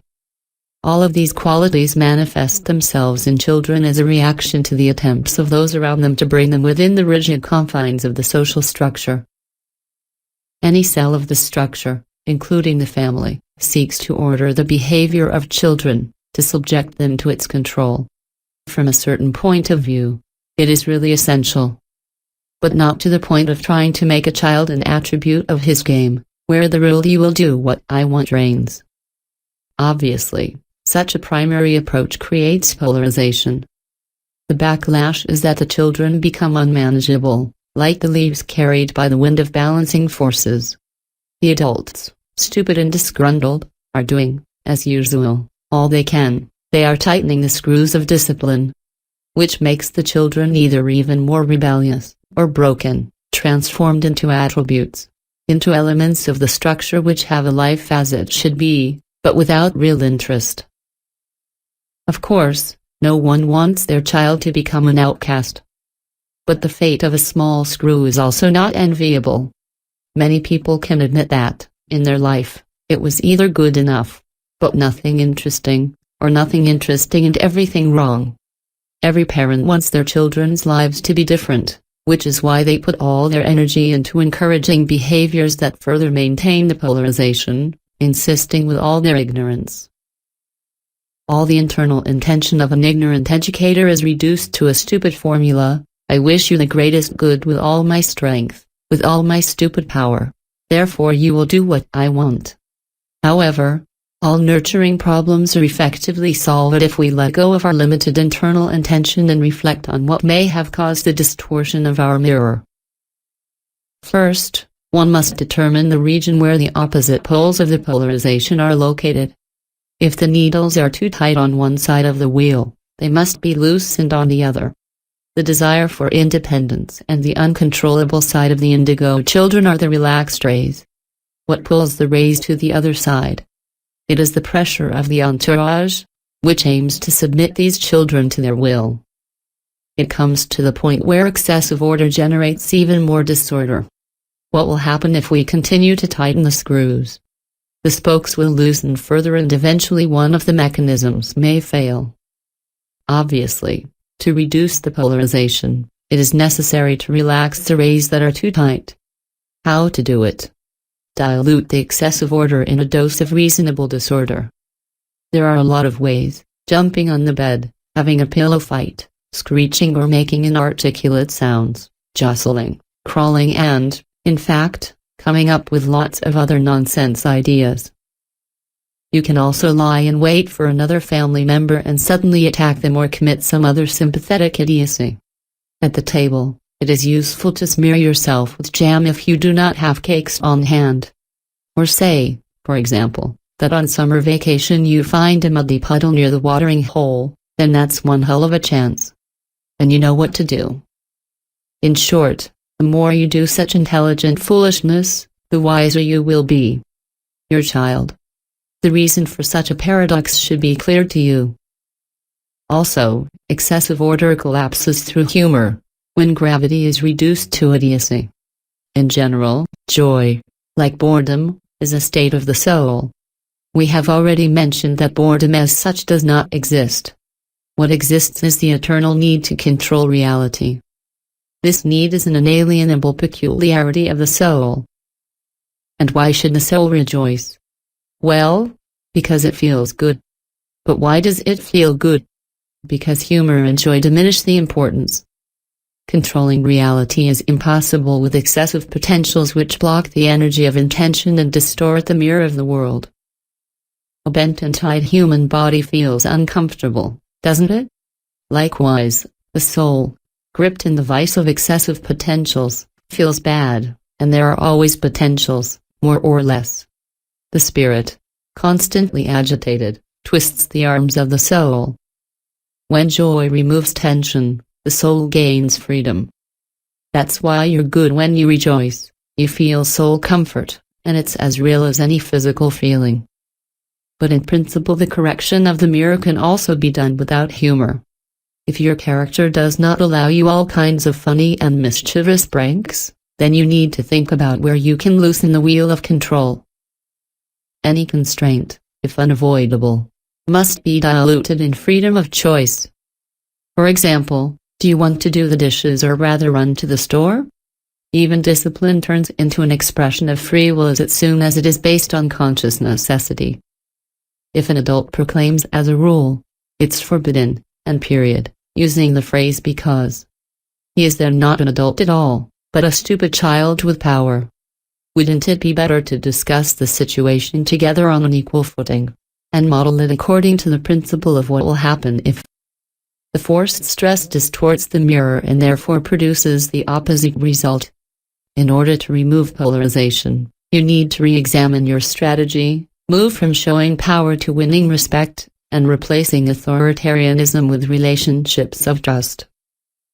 Instead of coercing, you need to make the child want to do what he has to do. For this, you must find how to transform the heavy task for the child into a process that increases his self-esteem. Affirming and consolidating self-esteem is the source of everyone's motivation, and especially that of children. To communicate with children, use the principles of Frailing laid out in previous Transurfing volumes. The propensity for intuition is another quality that must be developed by all means. In indigos, the right cerebral hemisphere dominates. Our educational system is focused on the left hemisphere, the goal of which is not at all the development of abilities and skills. The system forces children to memorize and report regularly. The intention is not to acquire the knowledge, but rather to report correctly. With such an approach, it is the left hemisphere that functions and, what is more, in passive mode. The desire to fill the head with information generates an unequivocal reaction: I don't want to.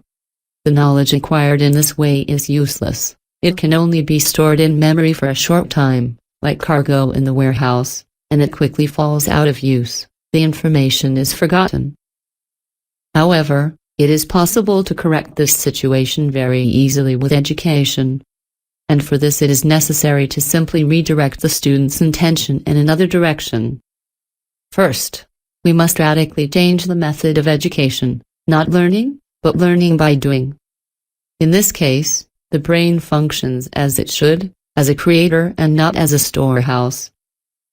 Then, you have to change the goal of learning, not to report, but to teach others. Yes, exactly that. There are special schools where the children literally teach each other, that is to say, they alternate between the role of pupil and teacher. Children who attend such schools brilliantly pass complicated programs in record time. And all because the intention has become active. By the way, there are a very small number of schools of this style and it is very difficult to enroll in them.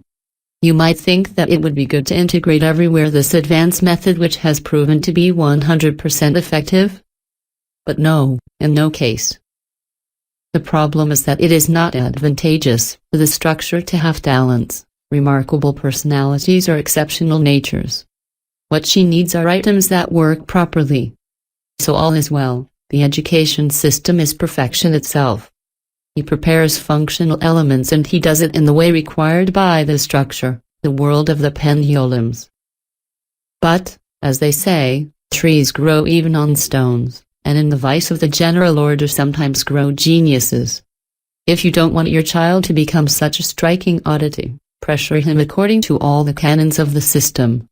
But if you really wish the best for your children, you must constantly control the level of the polarization when you are in contact with them. The polarization distorts the mirror and makes the child uncontrollable. Indigo children, who are currently in the majority, possess extraordinary qualities, the most important of which is individuality. In the world of pendulums, it is very difficult for children to maintain this quality. It is therefore necessary to always remember the main rule of transurfing: allow yourself to be yourself, and others to be themselves. But relaxing the rays too much would not be very effective either. You have to know when to stop. How to find the happy medium. NDT, in the sense of personality, originality.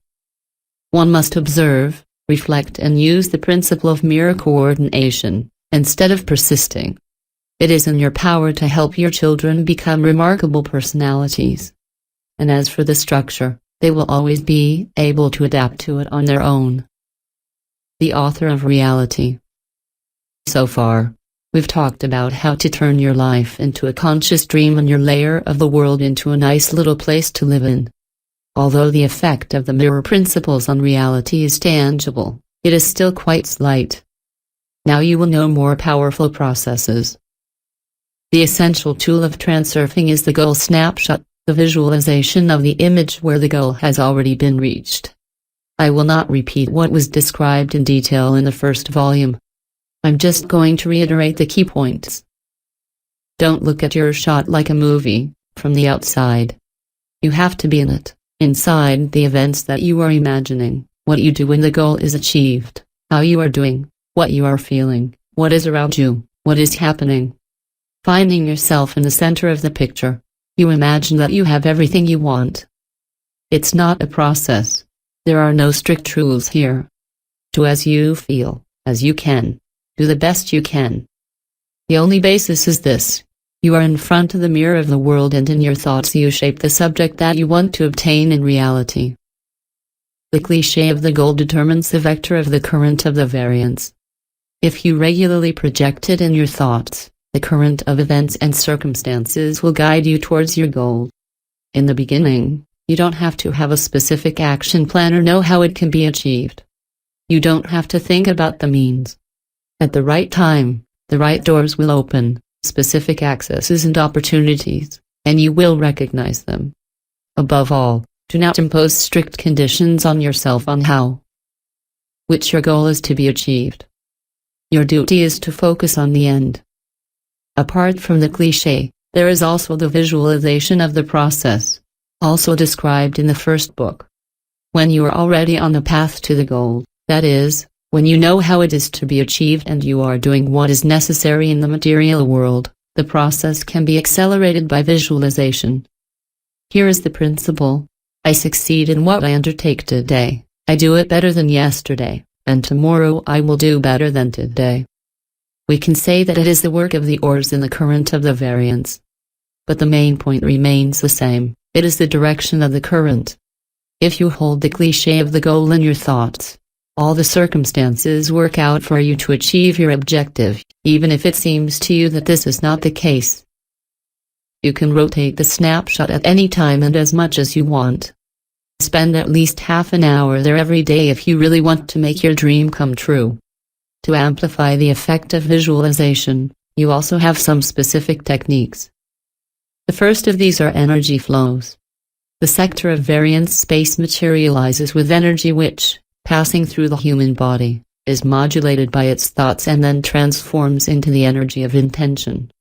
The stronger the power of the radiation, the greater its effect. The potency can be increased if you focus your attention on the energy flows. To do this, imagine two opposite arrows, half a meter long, coming out of the center of the body, approximately at the level of the belly or the solar plexus. One goes in front and the other behind. Now turn these imaginary arrows spontaneously so that the front one is pointing up, and the back one is pointing down. This turn of the key restarts the ascending and descending flows. Imagine, without any particular effort, that they circulate along the synpit opposite directions and go away, one in the sky and the other in the earth. Having given some of your attention to the streams, toss the shot and project it at will. The best times to do this is during a walk, in places that are not too crowded. The next technique is called the frame. Think about what you like to do when your goal is achieved. What is an integral part, an indispensable feature of your goal shot? Imagine that you are sitting in the rocking chair in front of your fireplace, or standing at the controls of your sailboat, or planting roses in your garden, or shaking hands with your partners after having struck a bargain, any episode that characterizes your shot. Turn this subject several times in your thoughts. It should give you an all-over impression, an instant imprint of the shot that includes the flash image of the subject and the accompanying feel. That is the frame. For convenience, you can give it a name. And from now on, you're going to turn it on in your memory from time to time for a little while, like a light bulb. Do it as soon as you feel like it and without getting too tired. The frame is one more thread that binds you with the sector of your goal in the space of variations. The efficiency of the frame can be improved thanks to what is called the explosion wave. Compose in your thoughts a frame or an image that you want to obtain in reality. And immediately after, imagine a sphere suddenly moving away from you in all directions, as if your energy envelope were exploding. The explosive wave scatters as far as you can imagine. You can do this repeatedly, until you have enough. What is happening at this moment? You create a mental image and send it out into the outside world. You can rest assured, your thought will not perish without a trace. Just note that the mirror works with delay. Here is another technique, the outer sphere. It is possible that you have never been able to feel your energy envelope and you cannot experience its expansion when it obeys your imagination. It is because you are acting with your internal intention. And now imagine a sphere around you that does not belong to you. Visualize this sphere pulling you. You feel like something outside of you is trying to stretch your body. This invisible front is roughly within a radius of 5 to 7 meters. Just try stretching and compressing it gently. It will resist you like a rubber band. There, your feeling of sphere is more noticeable. It is this line that binds you with the outside world. Inside the sphere is what is yours and outside is the external world, which is not yours. At the same time, the sphere belongs to you as long as you feel it pulling you. The intention has been redirected, the active principle is now outside of you and not within you. In any analogy, if you seek to influence an object with your internal intention, for example to move a pencil by the effort of your will, you will achieve nothing. Try to imagine that the pencil itself draws you through invisible threads. It is in fact through this link element that you can move it yourself. Similarly, if you force yourself to levitate, you will never fly. Imagine instead that the outer world itself lifts you above the earth. You might get anywhere if you can convert inner intent to outer intent. The idea is to shift from the point where your will makes the world obey you to the point where it allows the world to do it itself. It is not always obvious. But for us, it is not necessarily necessary. It is quite sufficient to minimally feel the presence of the outer shell. Capture that feeling, focus some of your attention on it, and start projecting the shot. The sphere will serve you as a sort of antenna to transmit mental energy, which will considerably increase the effect of the shot. The next technique is the convergence of the decor. Try to reduce all the thoughts that come to mind to a common denominator of your goal. Usually, even random thoughts line up through a logical sequence, one clinging to the other. So end the logical sequence with a given episode of your shot of the goal. Just remind yourself once in a while what you are ultimately targeting. Whatever you think, whatever you do, bring your attention back to your goal. Make your snapshot a background image. Each event, each set of information must be perceived by you in their context. And then you are going to be able to form the layer of your world in the most efficient way possible, and your intention will come true. Also, you can harmonize your environment with what awaits you near the goal. Suppose you are walking in a park and mentally projecting the cliché of the purpose of gardening in front of your house. Look at the grass and trees around you through your shot.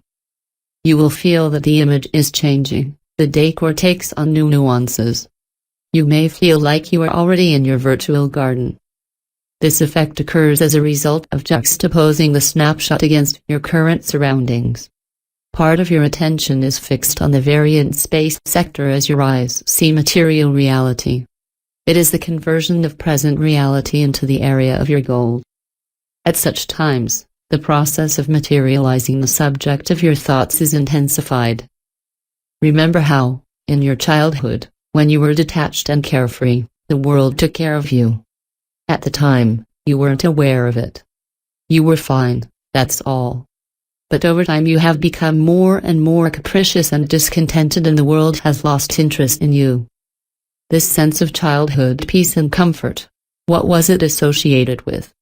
This association can be the key to harmonizing your decor. Make it a decor in which you feel good and safe.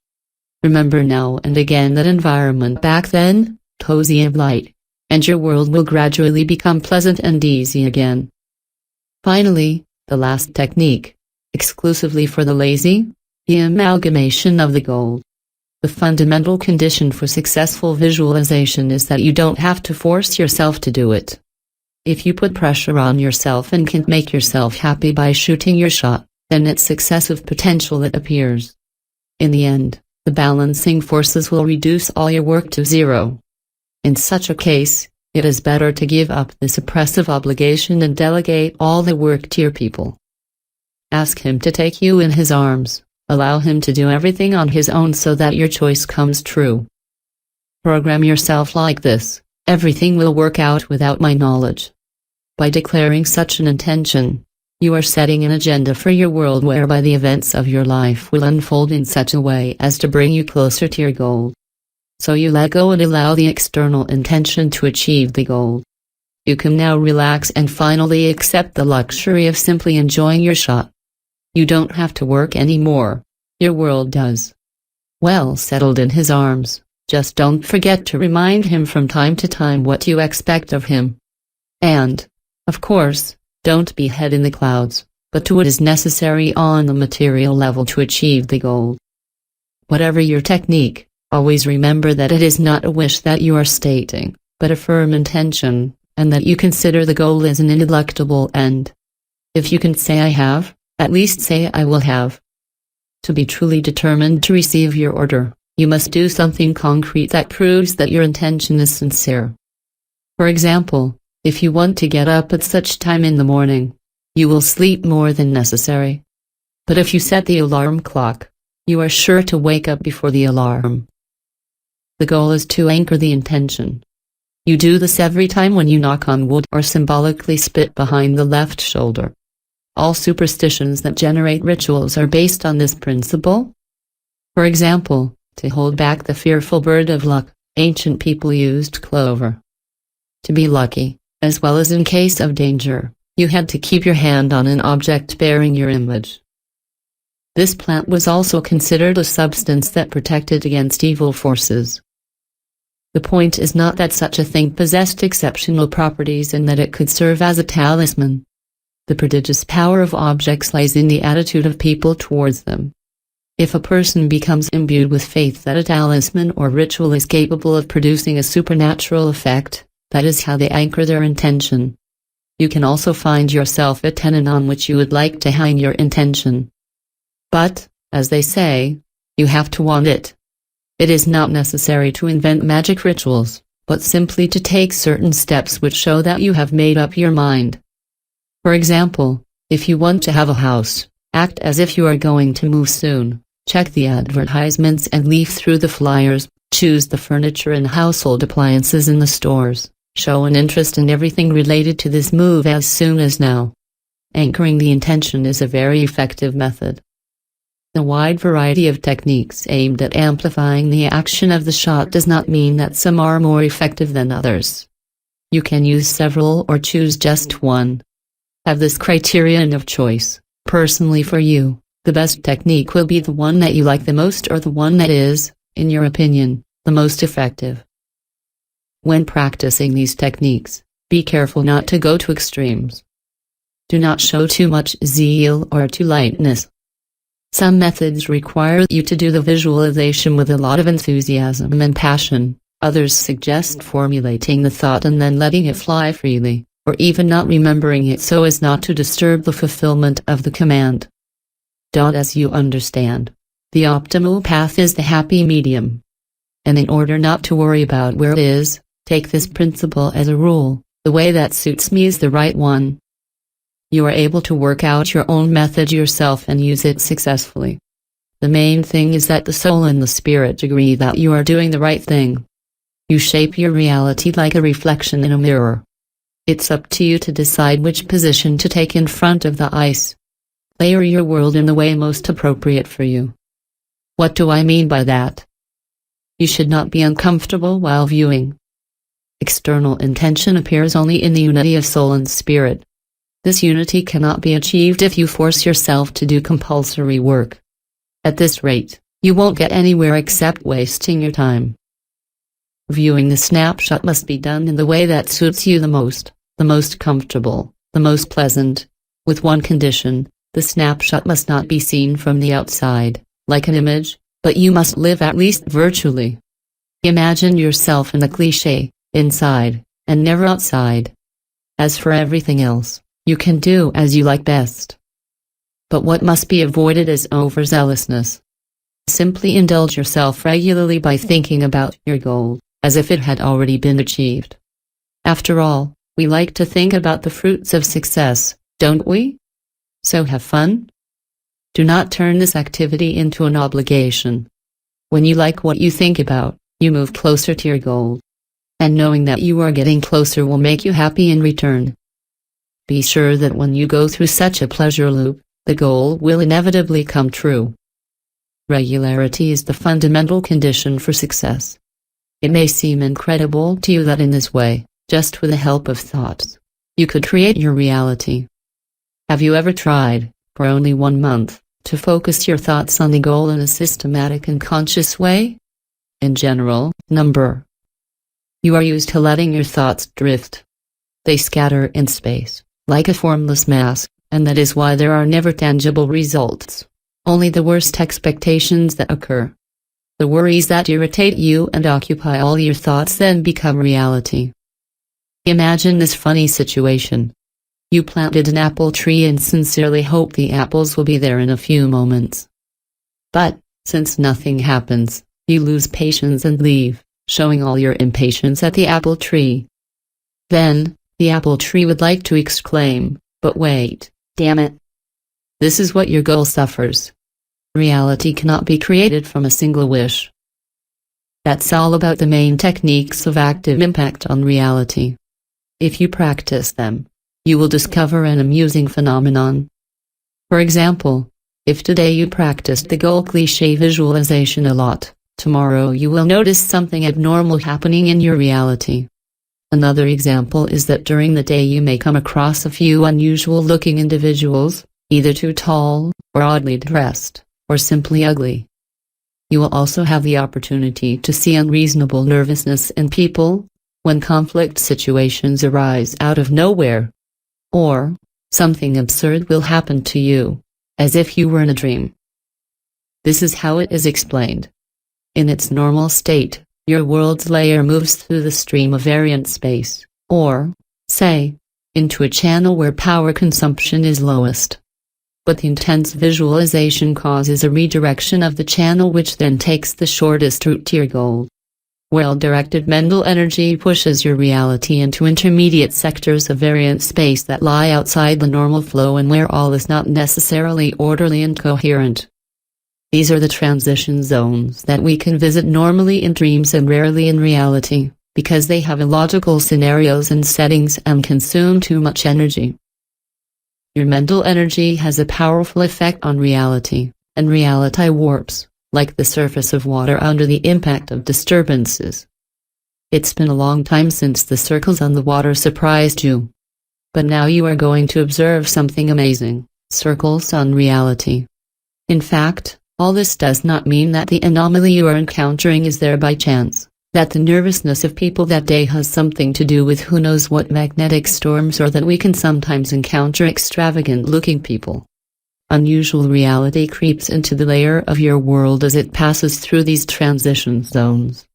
Circles appear especially after intense visualization practice.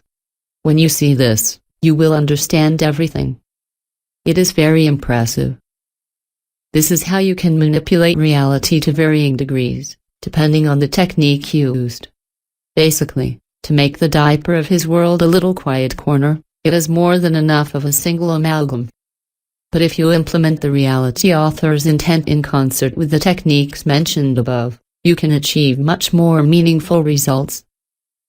To compare the two approaches, imagine an encounter between two babies, one of whom is carried by his world in the stroller while the other walks alone with his world hand in hand. The first, as is done with the little ones, proudly declares, "My world, it takes care of me." To which the other replies, "And I'm going to look for a toy with my world." Do you perceive the difference?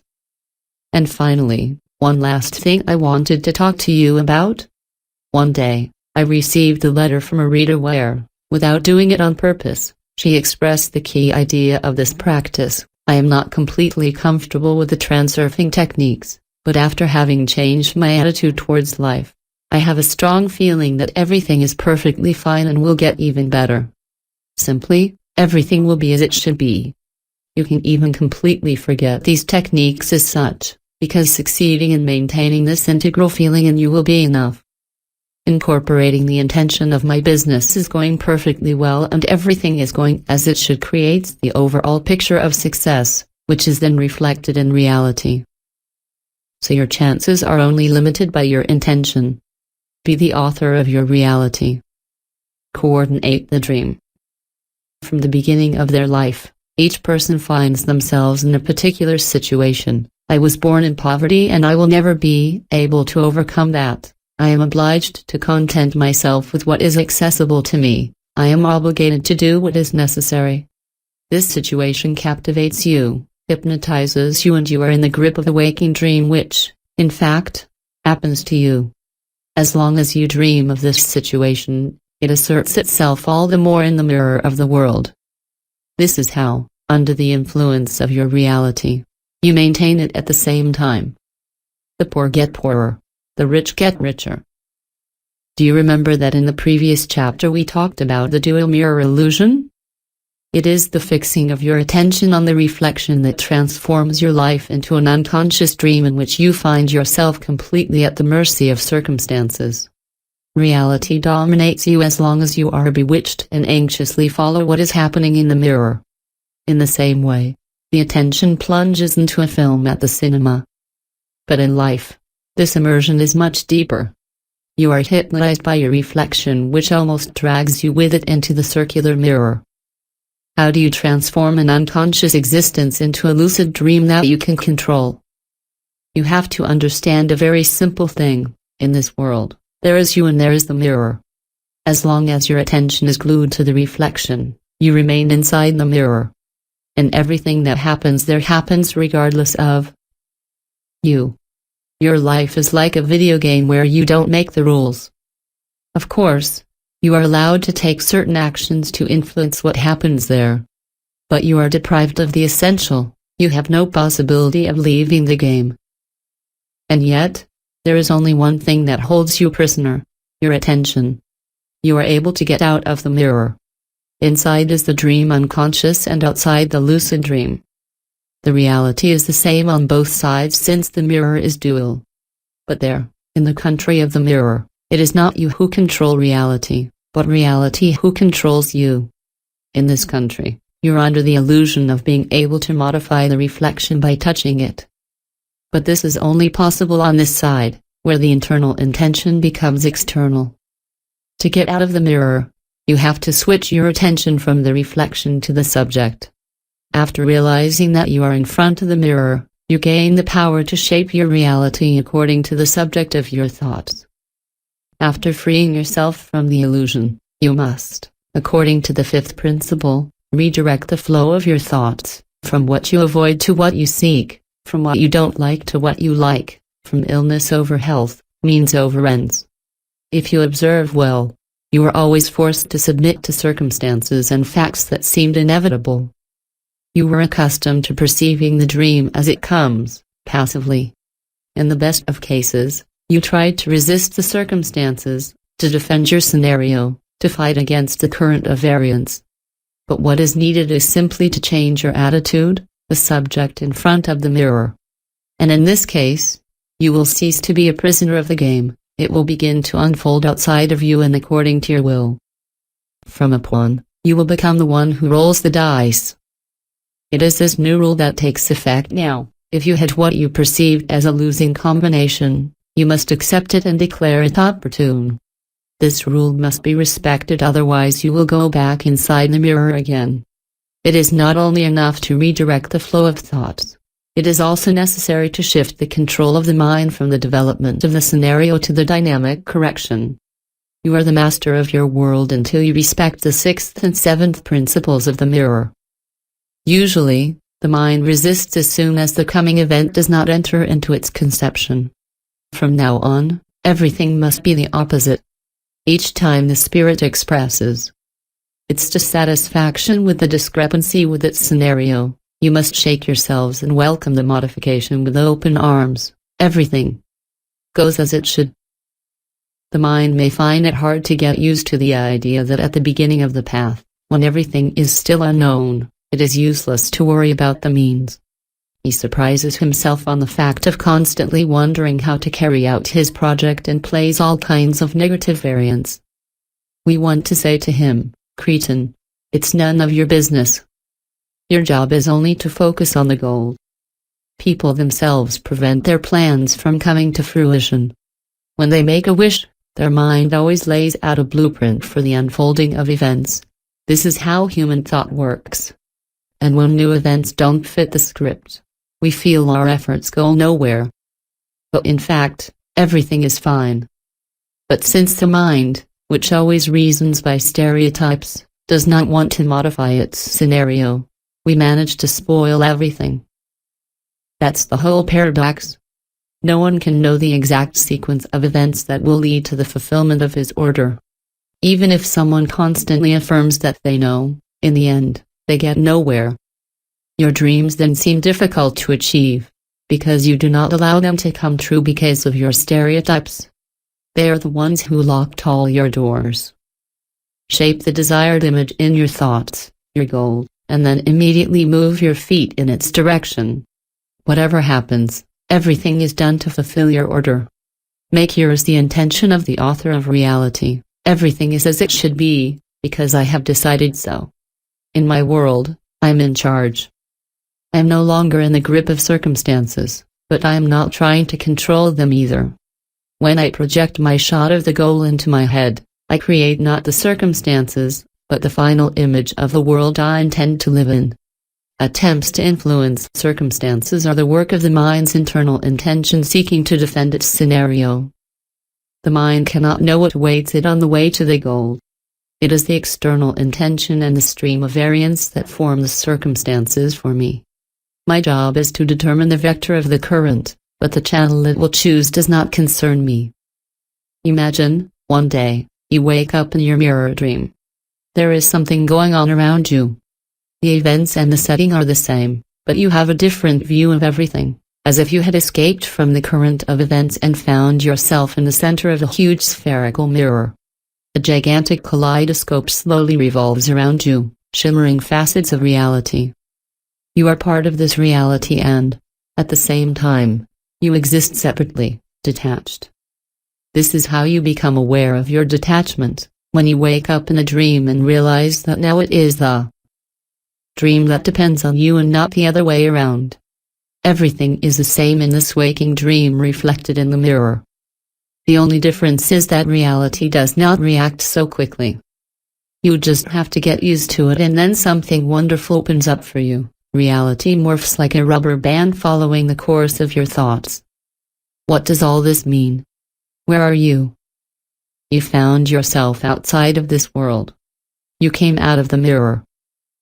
The authoress verdict. Now, dear reader, you know everything you need to control reality. You cannot change the whole world. But a particular reality is at your disposal. When you free yourself from the illusion of the dual mirror and find yourself outside the reflected world, it is eternity that opens up to you, an eternity that includes colossal opportunities. And these words are in no way exaggerated.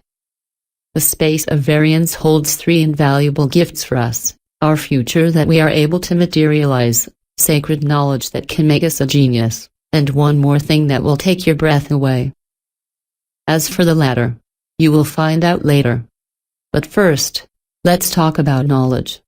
It may seem to you that the answers to your questions are obvious to some particularly outstanding great souls, and that is why you seek what you need from various sources. In fact, it is always someone else who teaches you.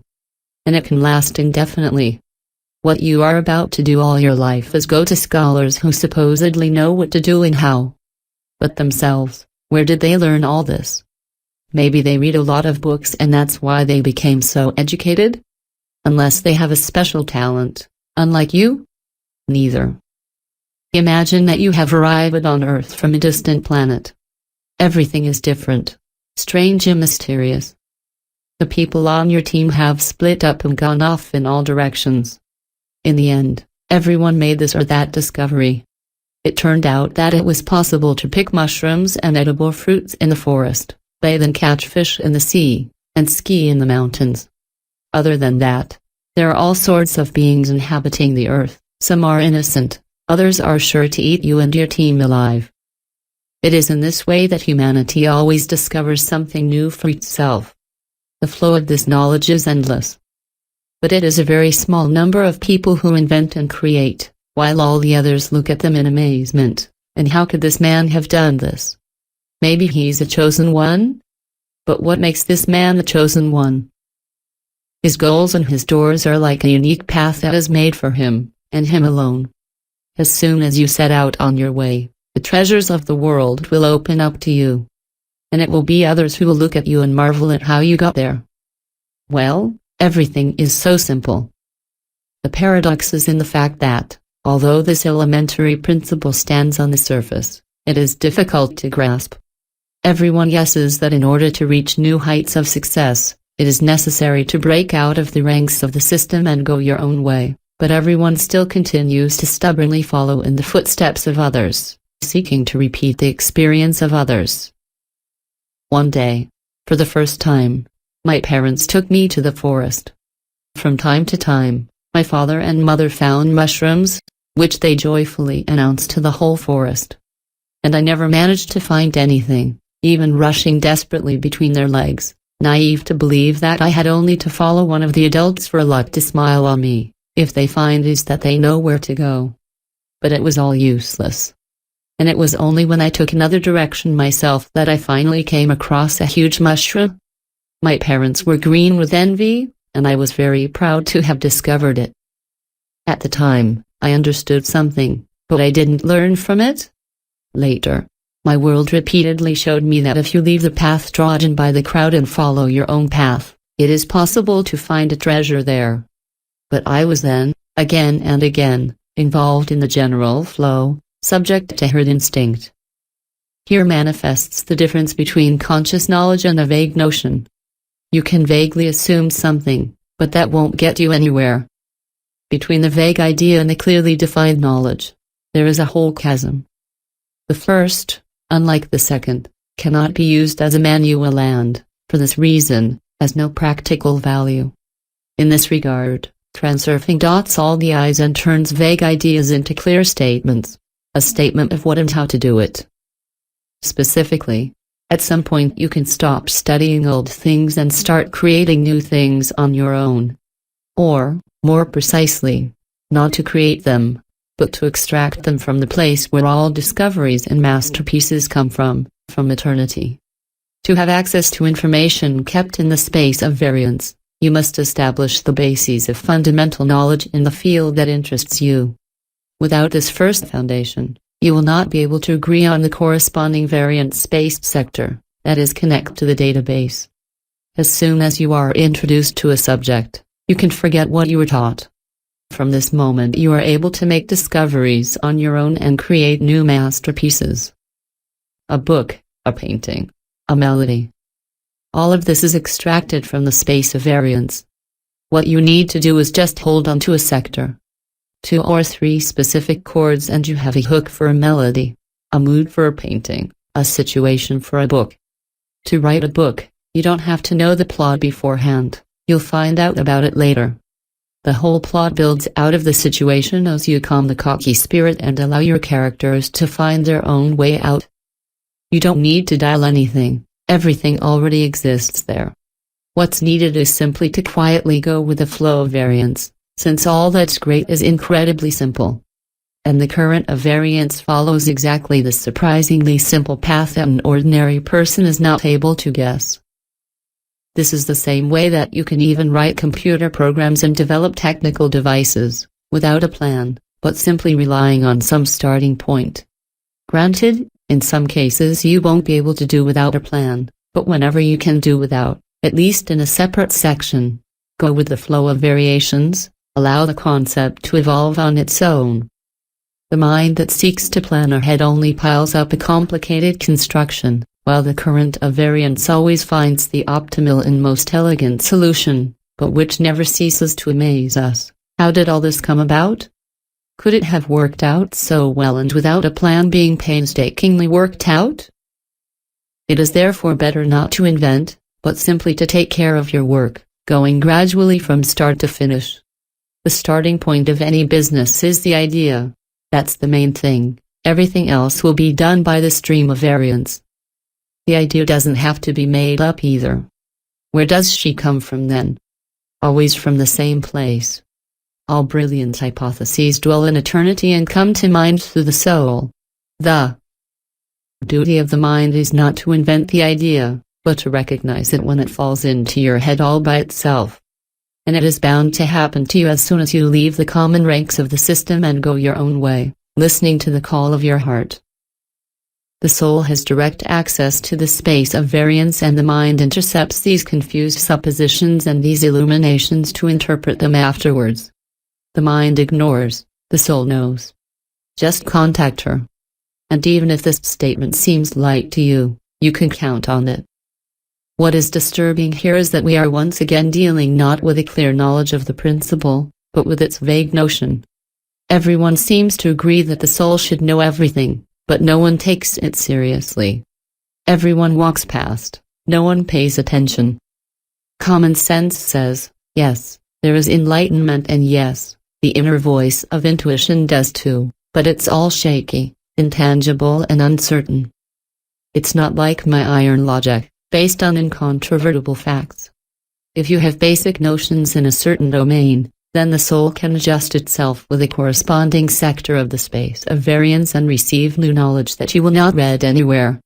Ask yourself a question, formulate it clearly and forget about it for a while.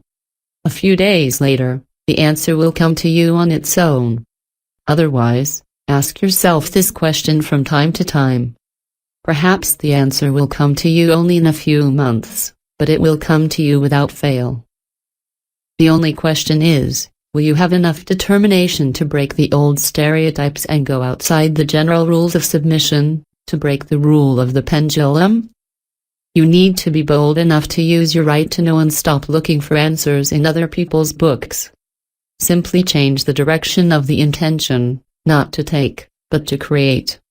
What sets you apart from the authors of the books you read?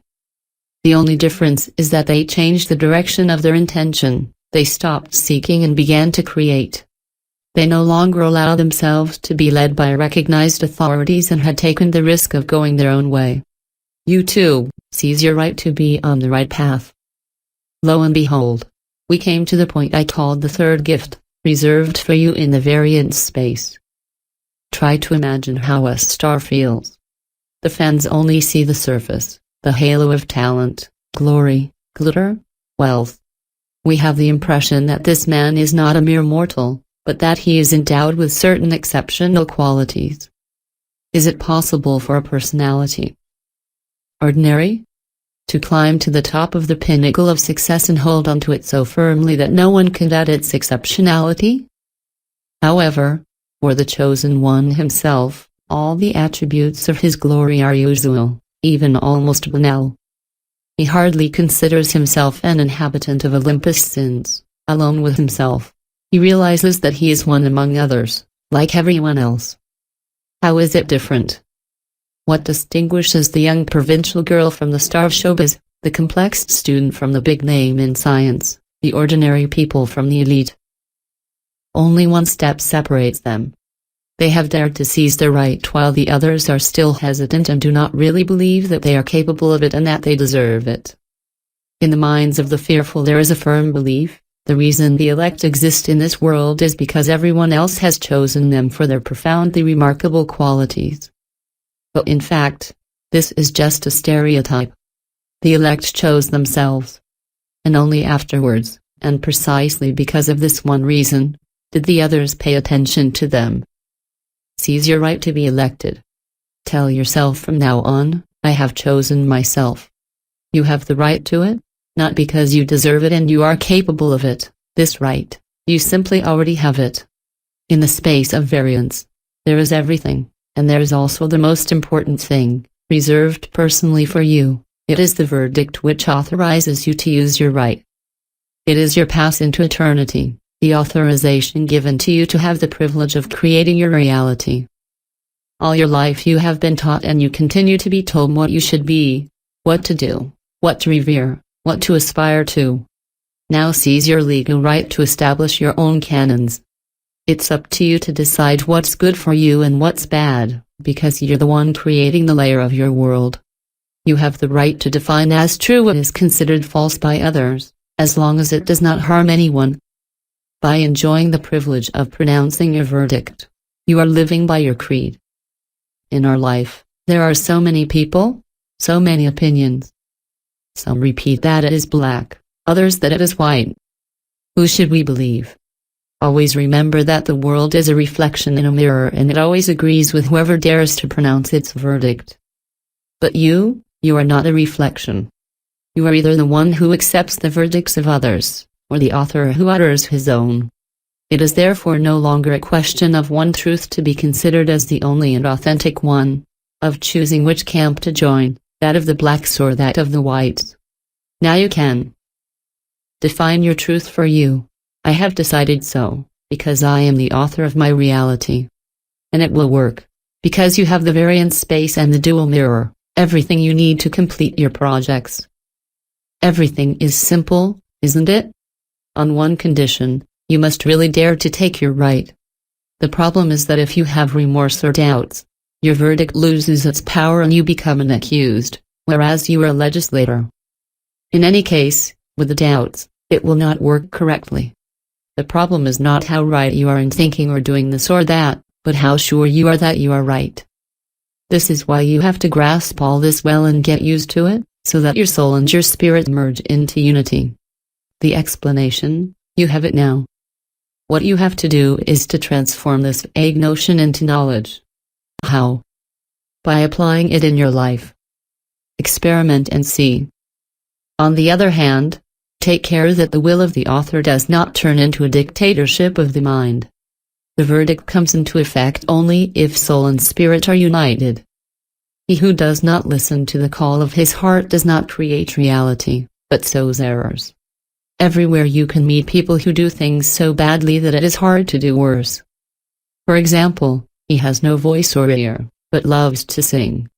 From time to time we can come across characters whose lack of talent is obvious, but who are convinced of being stars to whom success never comes. Why does their verdict not work?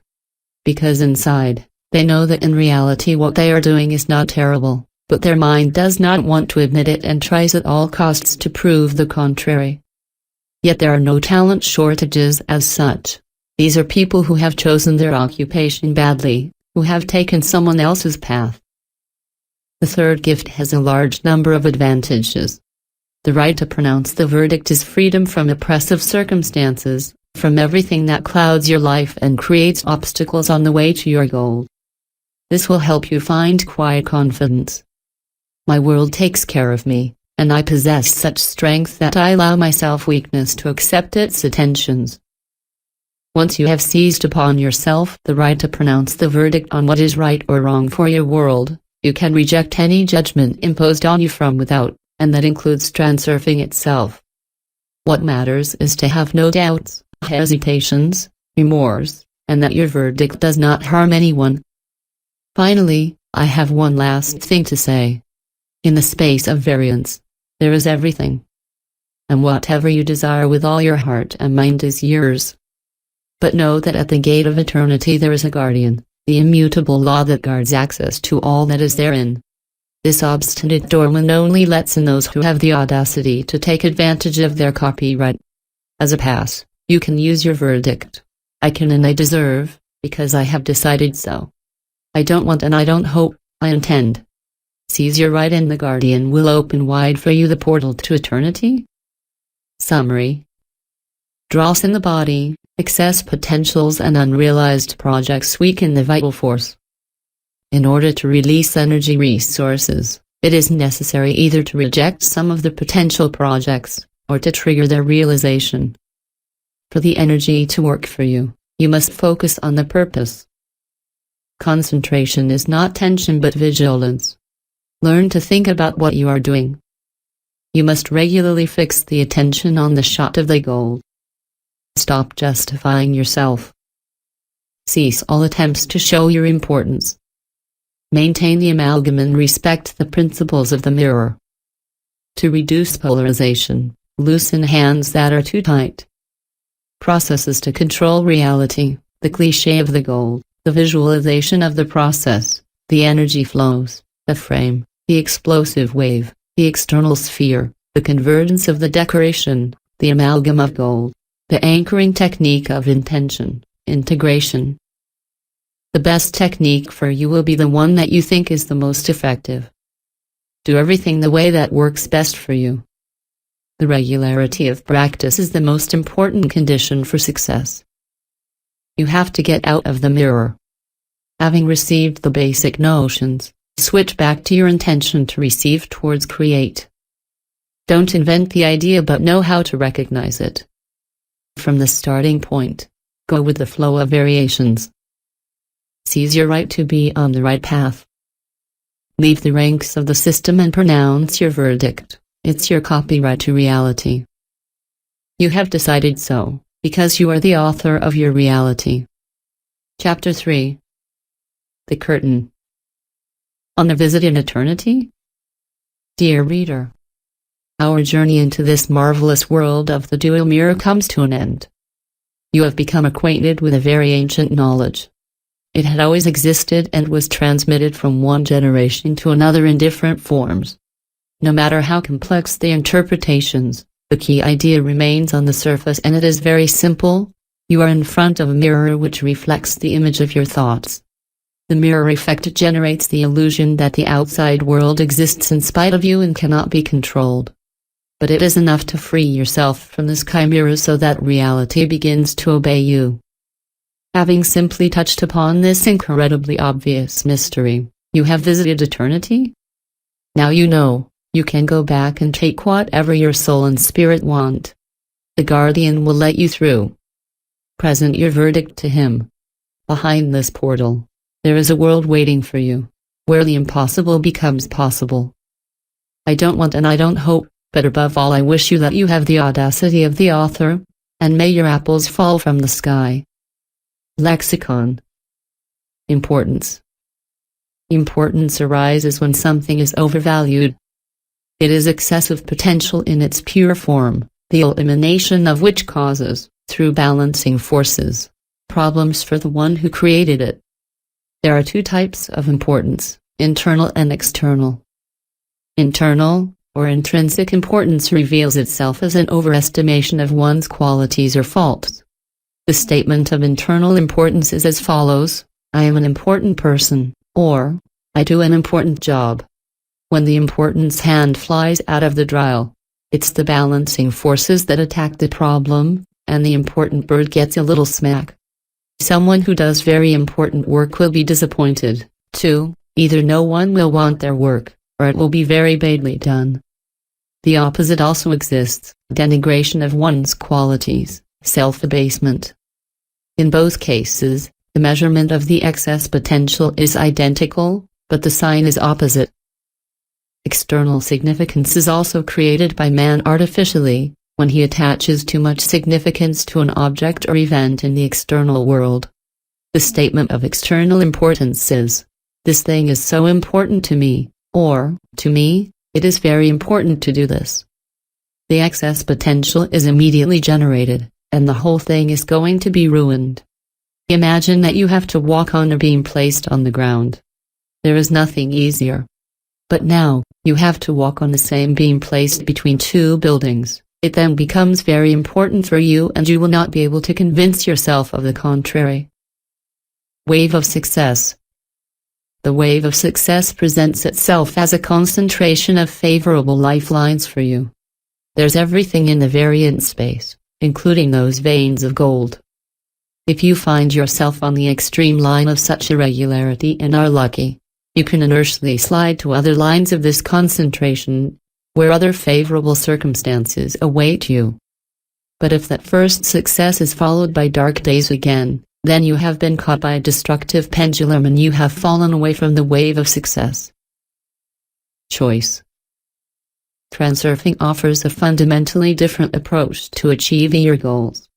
You make a choice, like an order at a restaurant, without worrying about the means of carrying it out. Then, the objective is carried out practically all alone, without the direct action of that which orders. Your desires will not come true. Your dreams will not come true. But your choice is an immutable law and it will come true without fail. It is impossible to explain into words what the essence of choice consists of.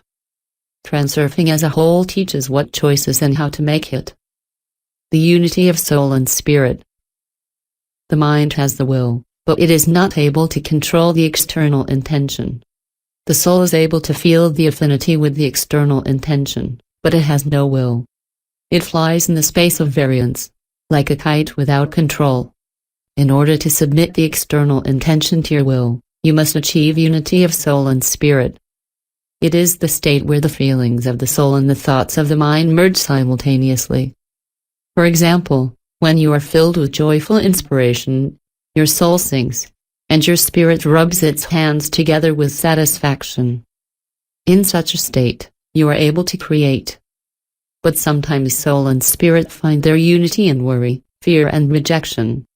So the worst expectations come true. Finally, when the rational mind repeats something over and over again while the heart resists, then soul and spirit are at odds. The enigma of the observer. Each person can have the freedom to choose whatever they want. How do you find that freedom? We don't know that. Instead of putting in a lot of effort to achieve something, we can simply receive the desired thing. It sounds completely unbelievable, but it's the truth. The answer to this riddle has been revealed to you in this final cycle of reality transurfing. If you jump straight to this last step, you may have trouble understanding it. Signs. Telltale signs are those that warn of an imminent shift in the current of variance. If something that is supposed to significantly influence the course of events approaches, you have a sign that warns you. When the course of variations takes a turn, you change your lifeline. Each line is more or less homogeneous according to its qualities. The current of variance can cross other lines. The lifelines vary according to their parameters. The changes may be insignificant, but they still make the difference. It is this qualitative difference that we notice consciously or unconsciously, as if something were not going the way it used to be. The signs appear only at the beginning of the transition on other lines of life. Some events may go unnoticed. The crow that cawed, for example, but that you didn't pay attention to. You didn't feel a marked difference, so you're still on the old line. But if something in the event puts you on alert, then that's a sign. The difference between a sign and an ordinary event is that the sign always informs you of the beginning of the transition on a significantly different lifeline. Excessive potential. The excess potential is a tension, a local imbalance in a homogeneous energy field. It is the energy of thought that creates this irregularity, when too much significance is attached to something. For example, a desire is an excessive potential, because it seeks to attract the wanted object to a place different from where it is. An exhausting craving for what you don't have creates an energetic pressure rise that generates the wind of balancing forces. Here are other examples of excessive potentials: discontent, criticism, admiration, adoration, idealization, overestimation, vanity, feelings of superiority, guilt, inadequacy. NDT, or excess potential. Induced transition.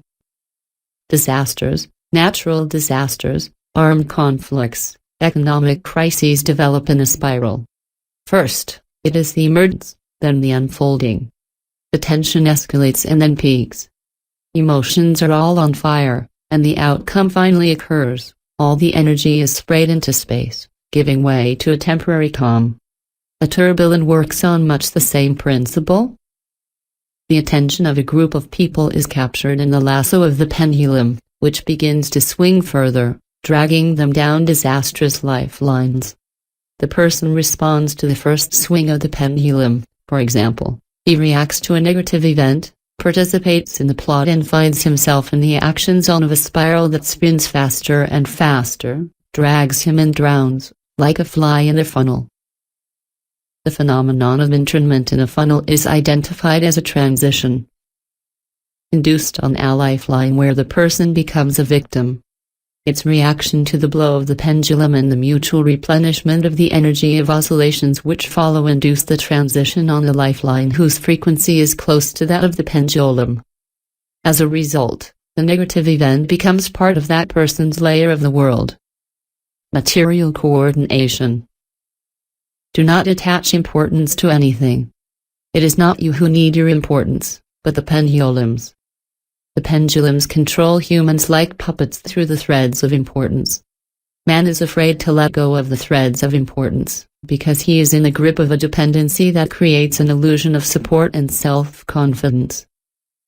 Self-confidence is the same overpotential as lack of confidence, but of the opposite sign. Consciousness and intention make it possible not to pay attention to the play of the pendulums and to arrive at one's goal without a fight. When there is freedom without struggle, there is no need for trust. If I am free from importance, I have nothing to defend and nothing to gain, I simply go and choose what is mine. To free yourself from the pendulums, you must renounce internal and external importance. Problems and obstacles on the way to the goal also arise as a consequence of excessive potentials of importance. If you drop the importance voluntarily, the obstacles will crumble on their own. Coordination of intent. The realization of worse expectations in people prone to negativism confirms that man is capable of influencing the course of events. Every event on the lifeline has two directions in the space of variance, favorable and unfavorable. Each time, faced with such and such an event, you make a choice on how to deal with it. If you view the event as positive, you are moving in the favorable direction of your lifeline. However, the tendency to negativism forces us to express discontent and choose the unfavorable direction. As soon as something starts to bother you, a new annoyance follows. This is why unhappiness never comes alone. On the other hand, the series of troubles does not result from the misfortune in itself, but from your attitude towards him. The trend is created by the choice you make at the bifurcation. If you analyze the degree of your inclination towards negativism, you can get an idea of where this series of negative directions has taken you throughout your life. The principle of the coordination of intention is thus presented. If you decide to view any change that you feel is negative in the scenario in a positive way, so it will be. Armed with this principle, you will be able to achieve the same success in the positive that negativists achieve in their worst expectations. Lifeline. Human life, like any other evolution of matter, is made up of a chain of causes and effects. The effect in the variant space always lies close to its cause, as one results from the other. Similarly, the neighboring sectors of the space of variance come together in a lifeline. The scenarios and the decorations of the sectors on the same lifeline are more or less homogeneous in terms of characteristics. Human life flows quietly on its line until the moment when an event occurs which considerably changes the scenario and the scenery. Destiny then takes a turn and passes on another line of life. You are always on lines whose parameters correspond to your mental radiation. After having changed your attitude towards the world, that is to say your thought image, you are transported to another line of life which has other alternatives for the unfolding of events. Material realization. The information structure of the variant space can materialize under certain conditions. Any thought, as well as any sector of space, has specific parameters. When the mental radiation illuminates an appropriate sector, it achieves its variant. In this way, thoughts have a direct impact on the course of events. The space of variance serves as a model. It defines the form and trajectory of the evolution of matter. The material realization advances in space and in time, but the variants remain immobile and exist eternally. With its mental radiance, each living being forms the layer of its world. Our world is inhabited by a multitude of living organisms, and each of them contributes to the constitution of our reality. Pendulum. Mental energy is material and does not disappear without a trace.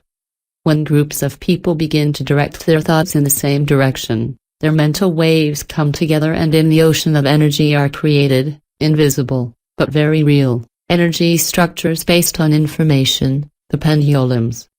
These structures begin to develop autonomously and submit people to their rules.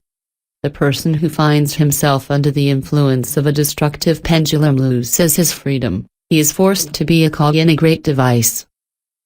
The pendulum swings all the more if there are more people, its adherents, who feed it with their energy. Each balance wheel has its own oscillation frequency. For example, a swing can only be swung at a certain rate. If the number of adherents of a pendulum decreases, its oscillations die out. When there are no more adherents, the pendulum stops and disappears as an entity. To pump the energy of the human being, the pendulums cling to his feelings and reactions: indignation, dissatisfaction, hatred, annoyance, worry, anxiety, depressing feelings, helplessness, despair, fear, pity, attachment, admiration, honeyed respect, idealization, adoration, rapture, disappointment, pride, contempt, disgust, resentment, sense of duty, guilt, and so on. The main risk, for a man who has submitted to the influence of a destructive pendulum, is that the pendulum takes his victim away from the lines of life where this person finds his happiness. It is necessary to free yourself from the imposed goals because, in the battle to reach them, you are going further and further away from your path. Basically, the pendulum is an egregore, but that doesn't say it all. The notion egregore does not reflect the complex whole of the nuances of man's relationship with information-based energy entities. Intention. Intention can be defined as the determination to receive and to act. It is not the wish that comes true, but the intention. Make a wish to raise your hand. The wish is constituted in your thoughts. You realize that you want to raise your hand. Does the wish raise his hand? Number. Alone, the wish produces no movement. The hand rises only when the thoughts about the wish have already worked, and what remains then is the determination to act. Could a determination to act then raise your hand? No more. You have made the final decision to raise your hand, but it still stands still. Who raises their hand then? How to define what follows the determination? NDT, in the literal translation from Russian, the phrase is the determination to have and to act.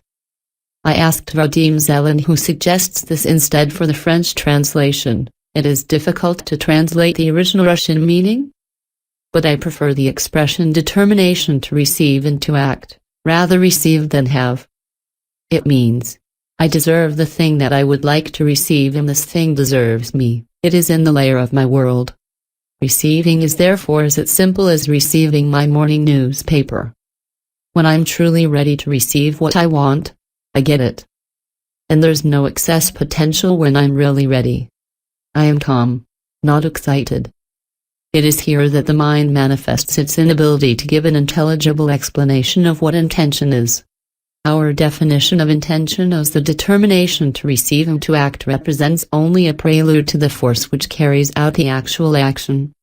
We can only see the fact that the hand is raised not by desire, nor by determination, but by intention. There is internal intention and external intention. Internal intention implies active impact on the external world. This is the determination to act. External intention is the determination to receive, when the world itself submits to the human will. Internal intention is focusing the attention to move towards the goal. External intention is focusing on the self-fulfilling goal. With the help of the internal intention, the goal is achieved. With the help of the external, it is chosen. Everything related to magic and paranormal phenomena belongs to the domain of external intention. Everything that can be achieved within the limit of ordinary worldview is achieved through the force of internal intention. Dependency relationships. Dependent relationships are formed when you set a condition like, if you do this, then I do that. If you love me, you give up everything and follow me to the end of the world. If you don't marry me, you don't love me. If you praise me, I'm your friend. If you don't give me your shovel, then get out of my sandbox. If love turns into dependent relationships, you inevitably create polarization, and the balance is upset.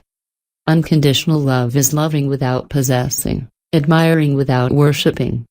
In other words, such a feeling does not create a relationship of dependence between the one who loves and the object of his love. The balance is also disturbed in the case where one is compared or opposed to the other. We are like that, but they are not like us. Take, for example, national pride, in relation to which nations? The feeling of inferiority, compared to whom? Or arrogance, in relation to whom?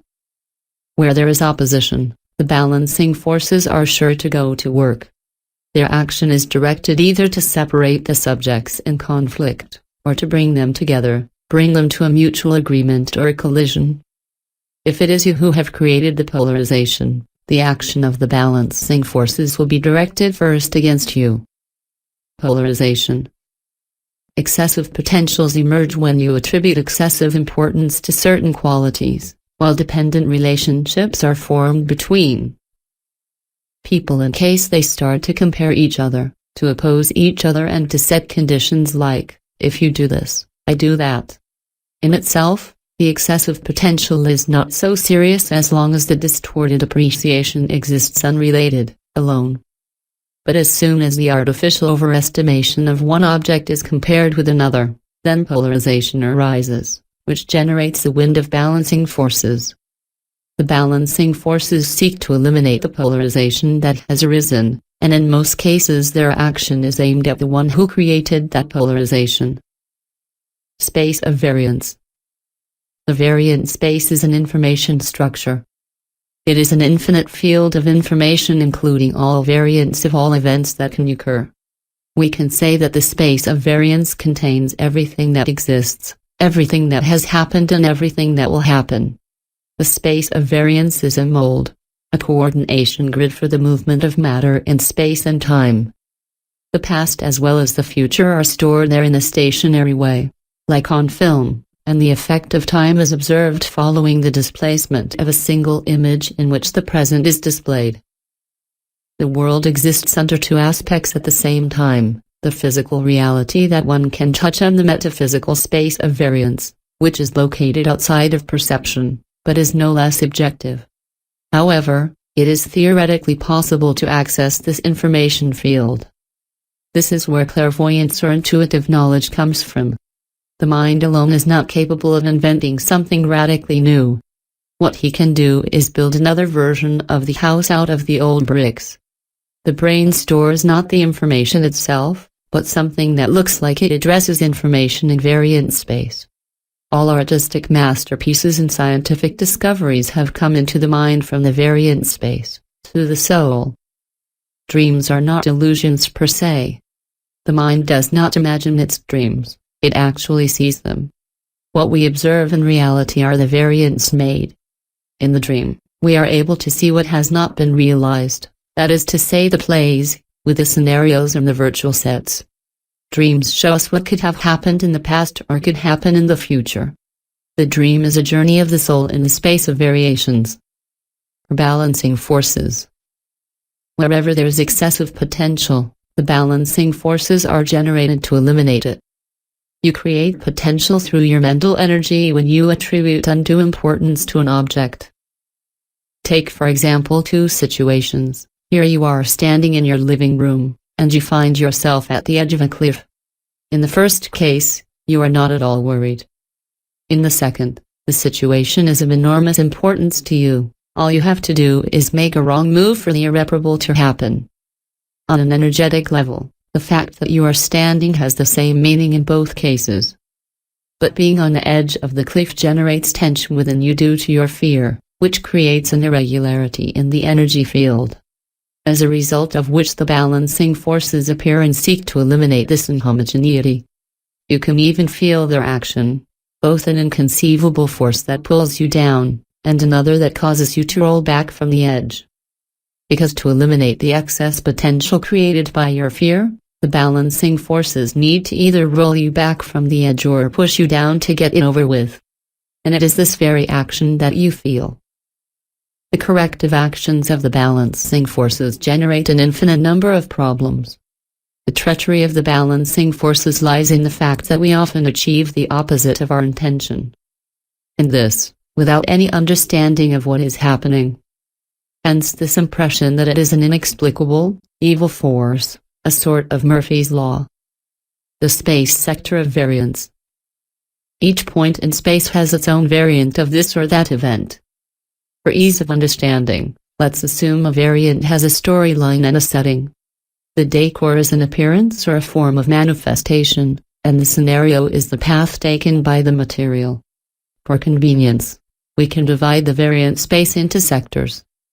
Each sector has its own scenario and decor.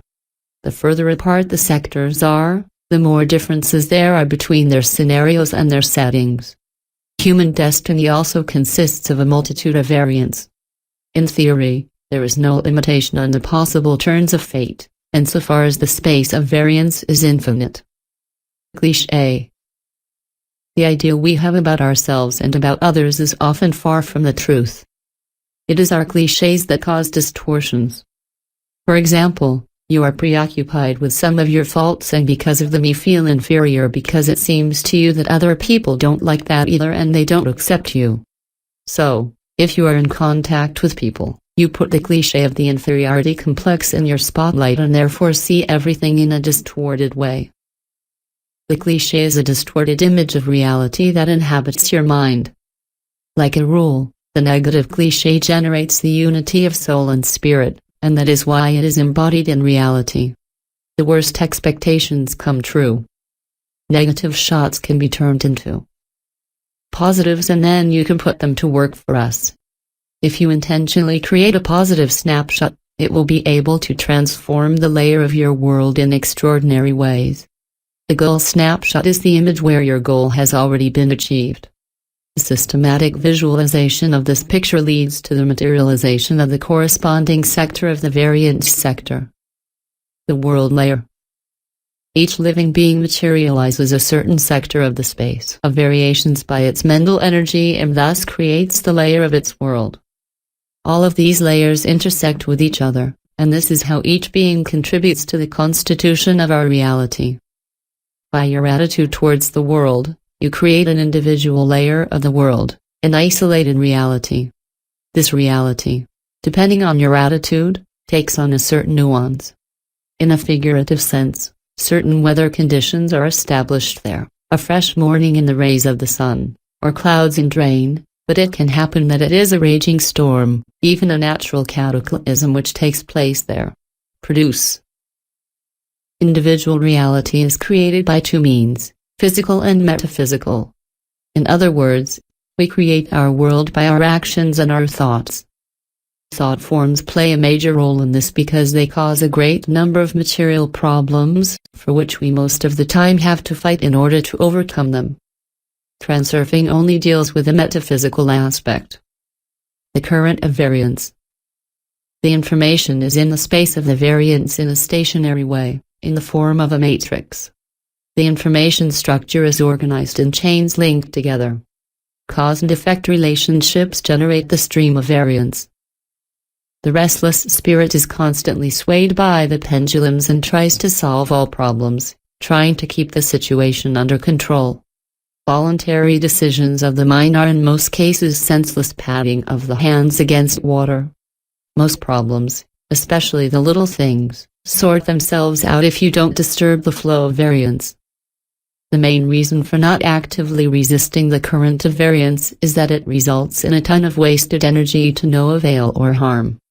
The current follows the path of least resistance, and that is why it already contains within itself the most effective and reasonable solutions.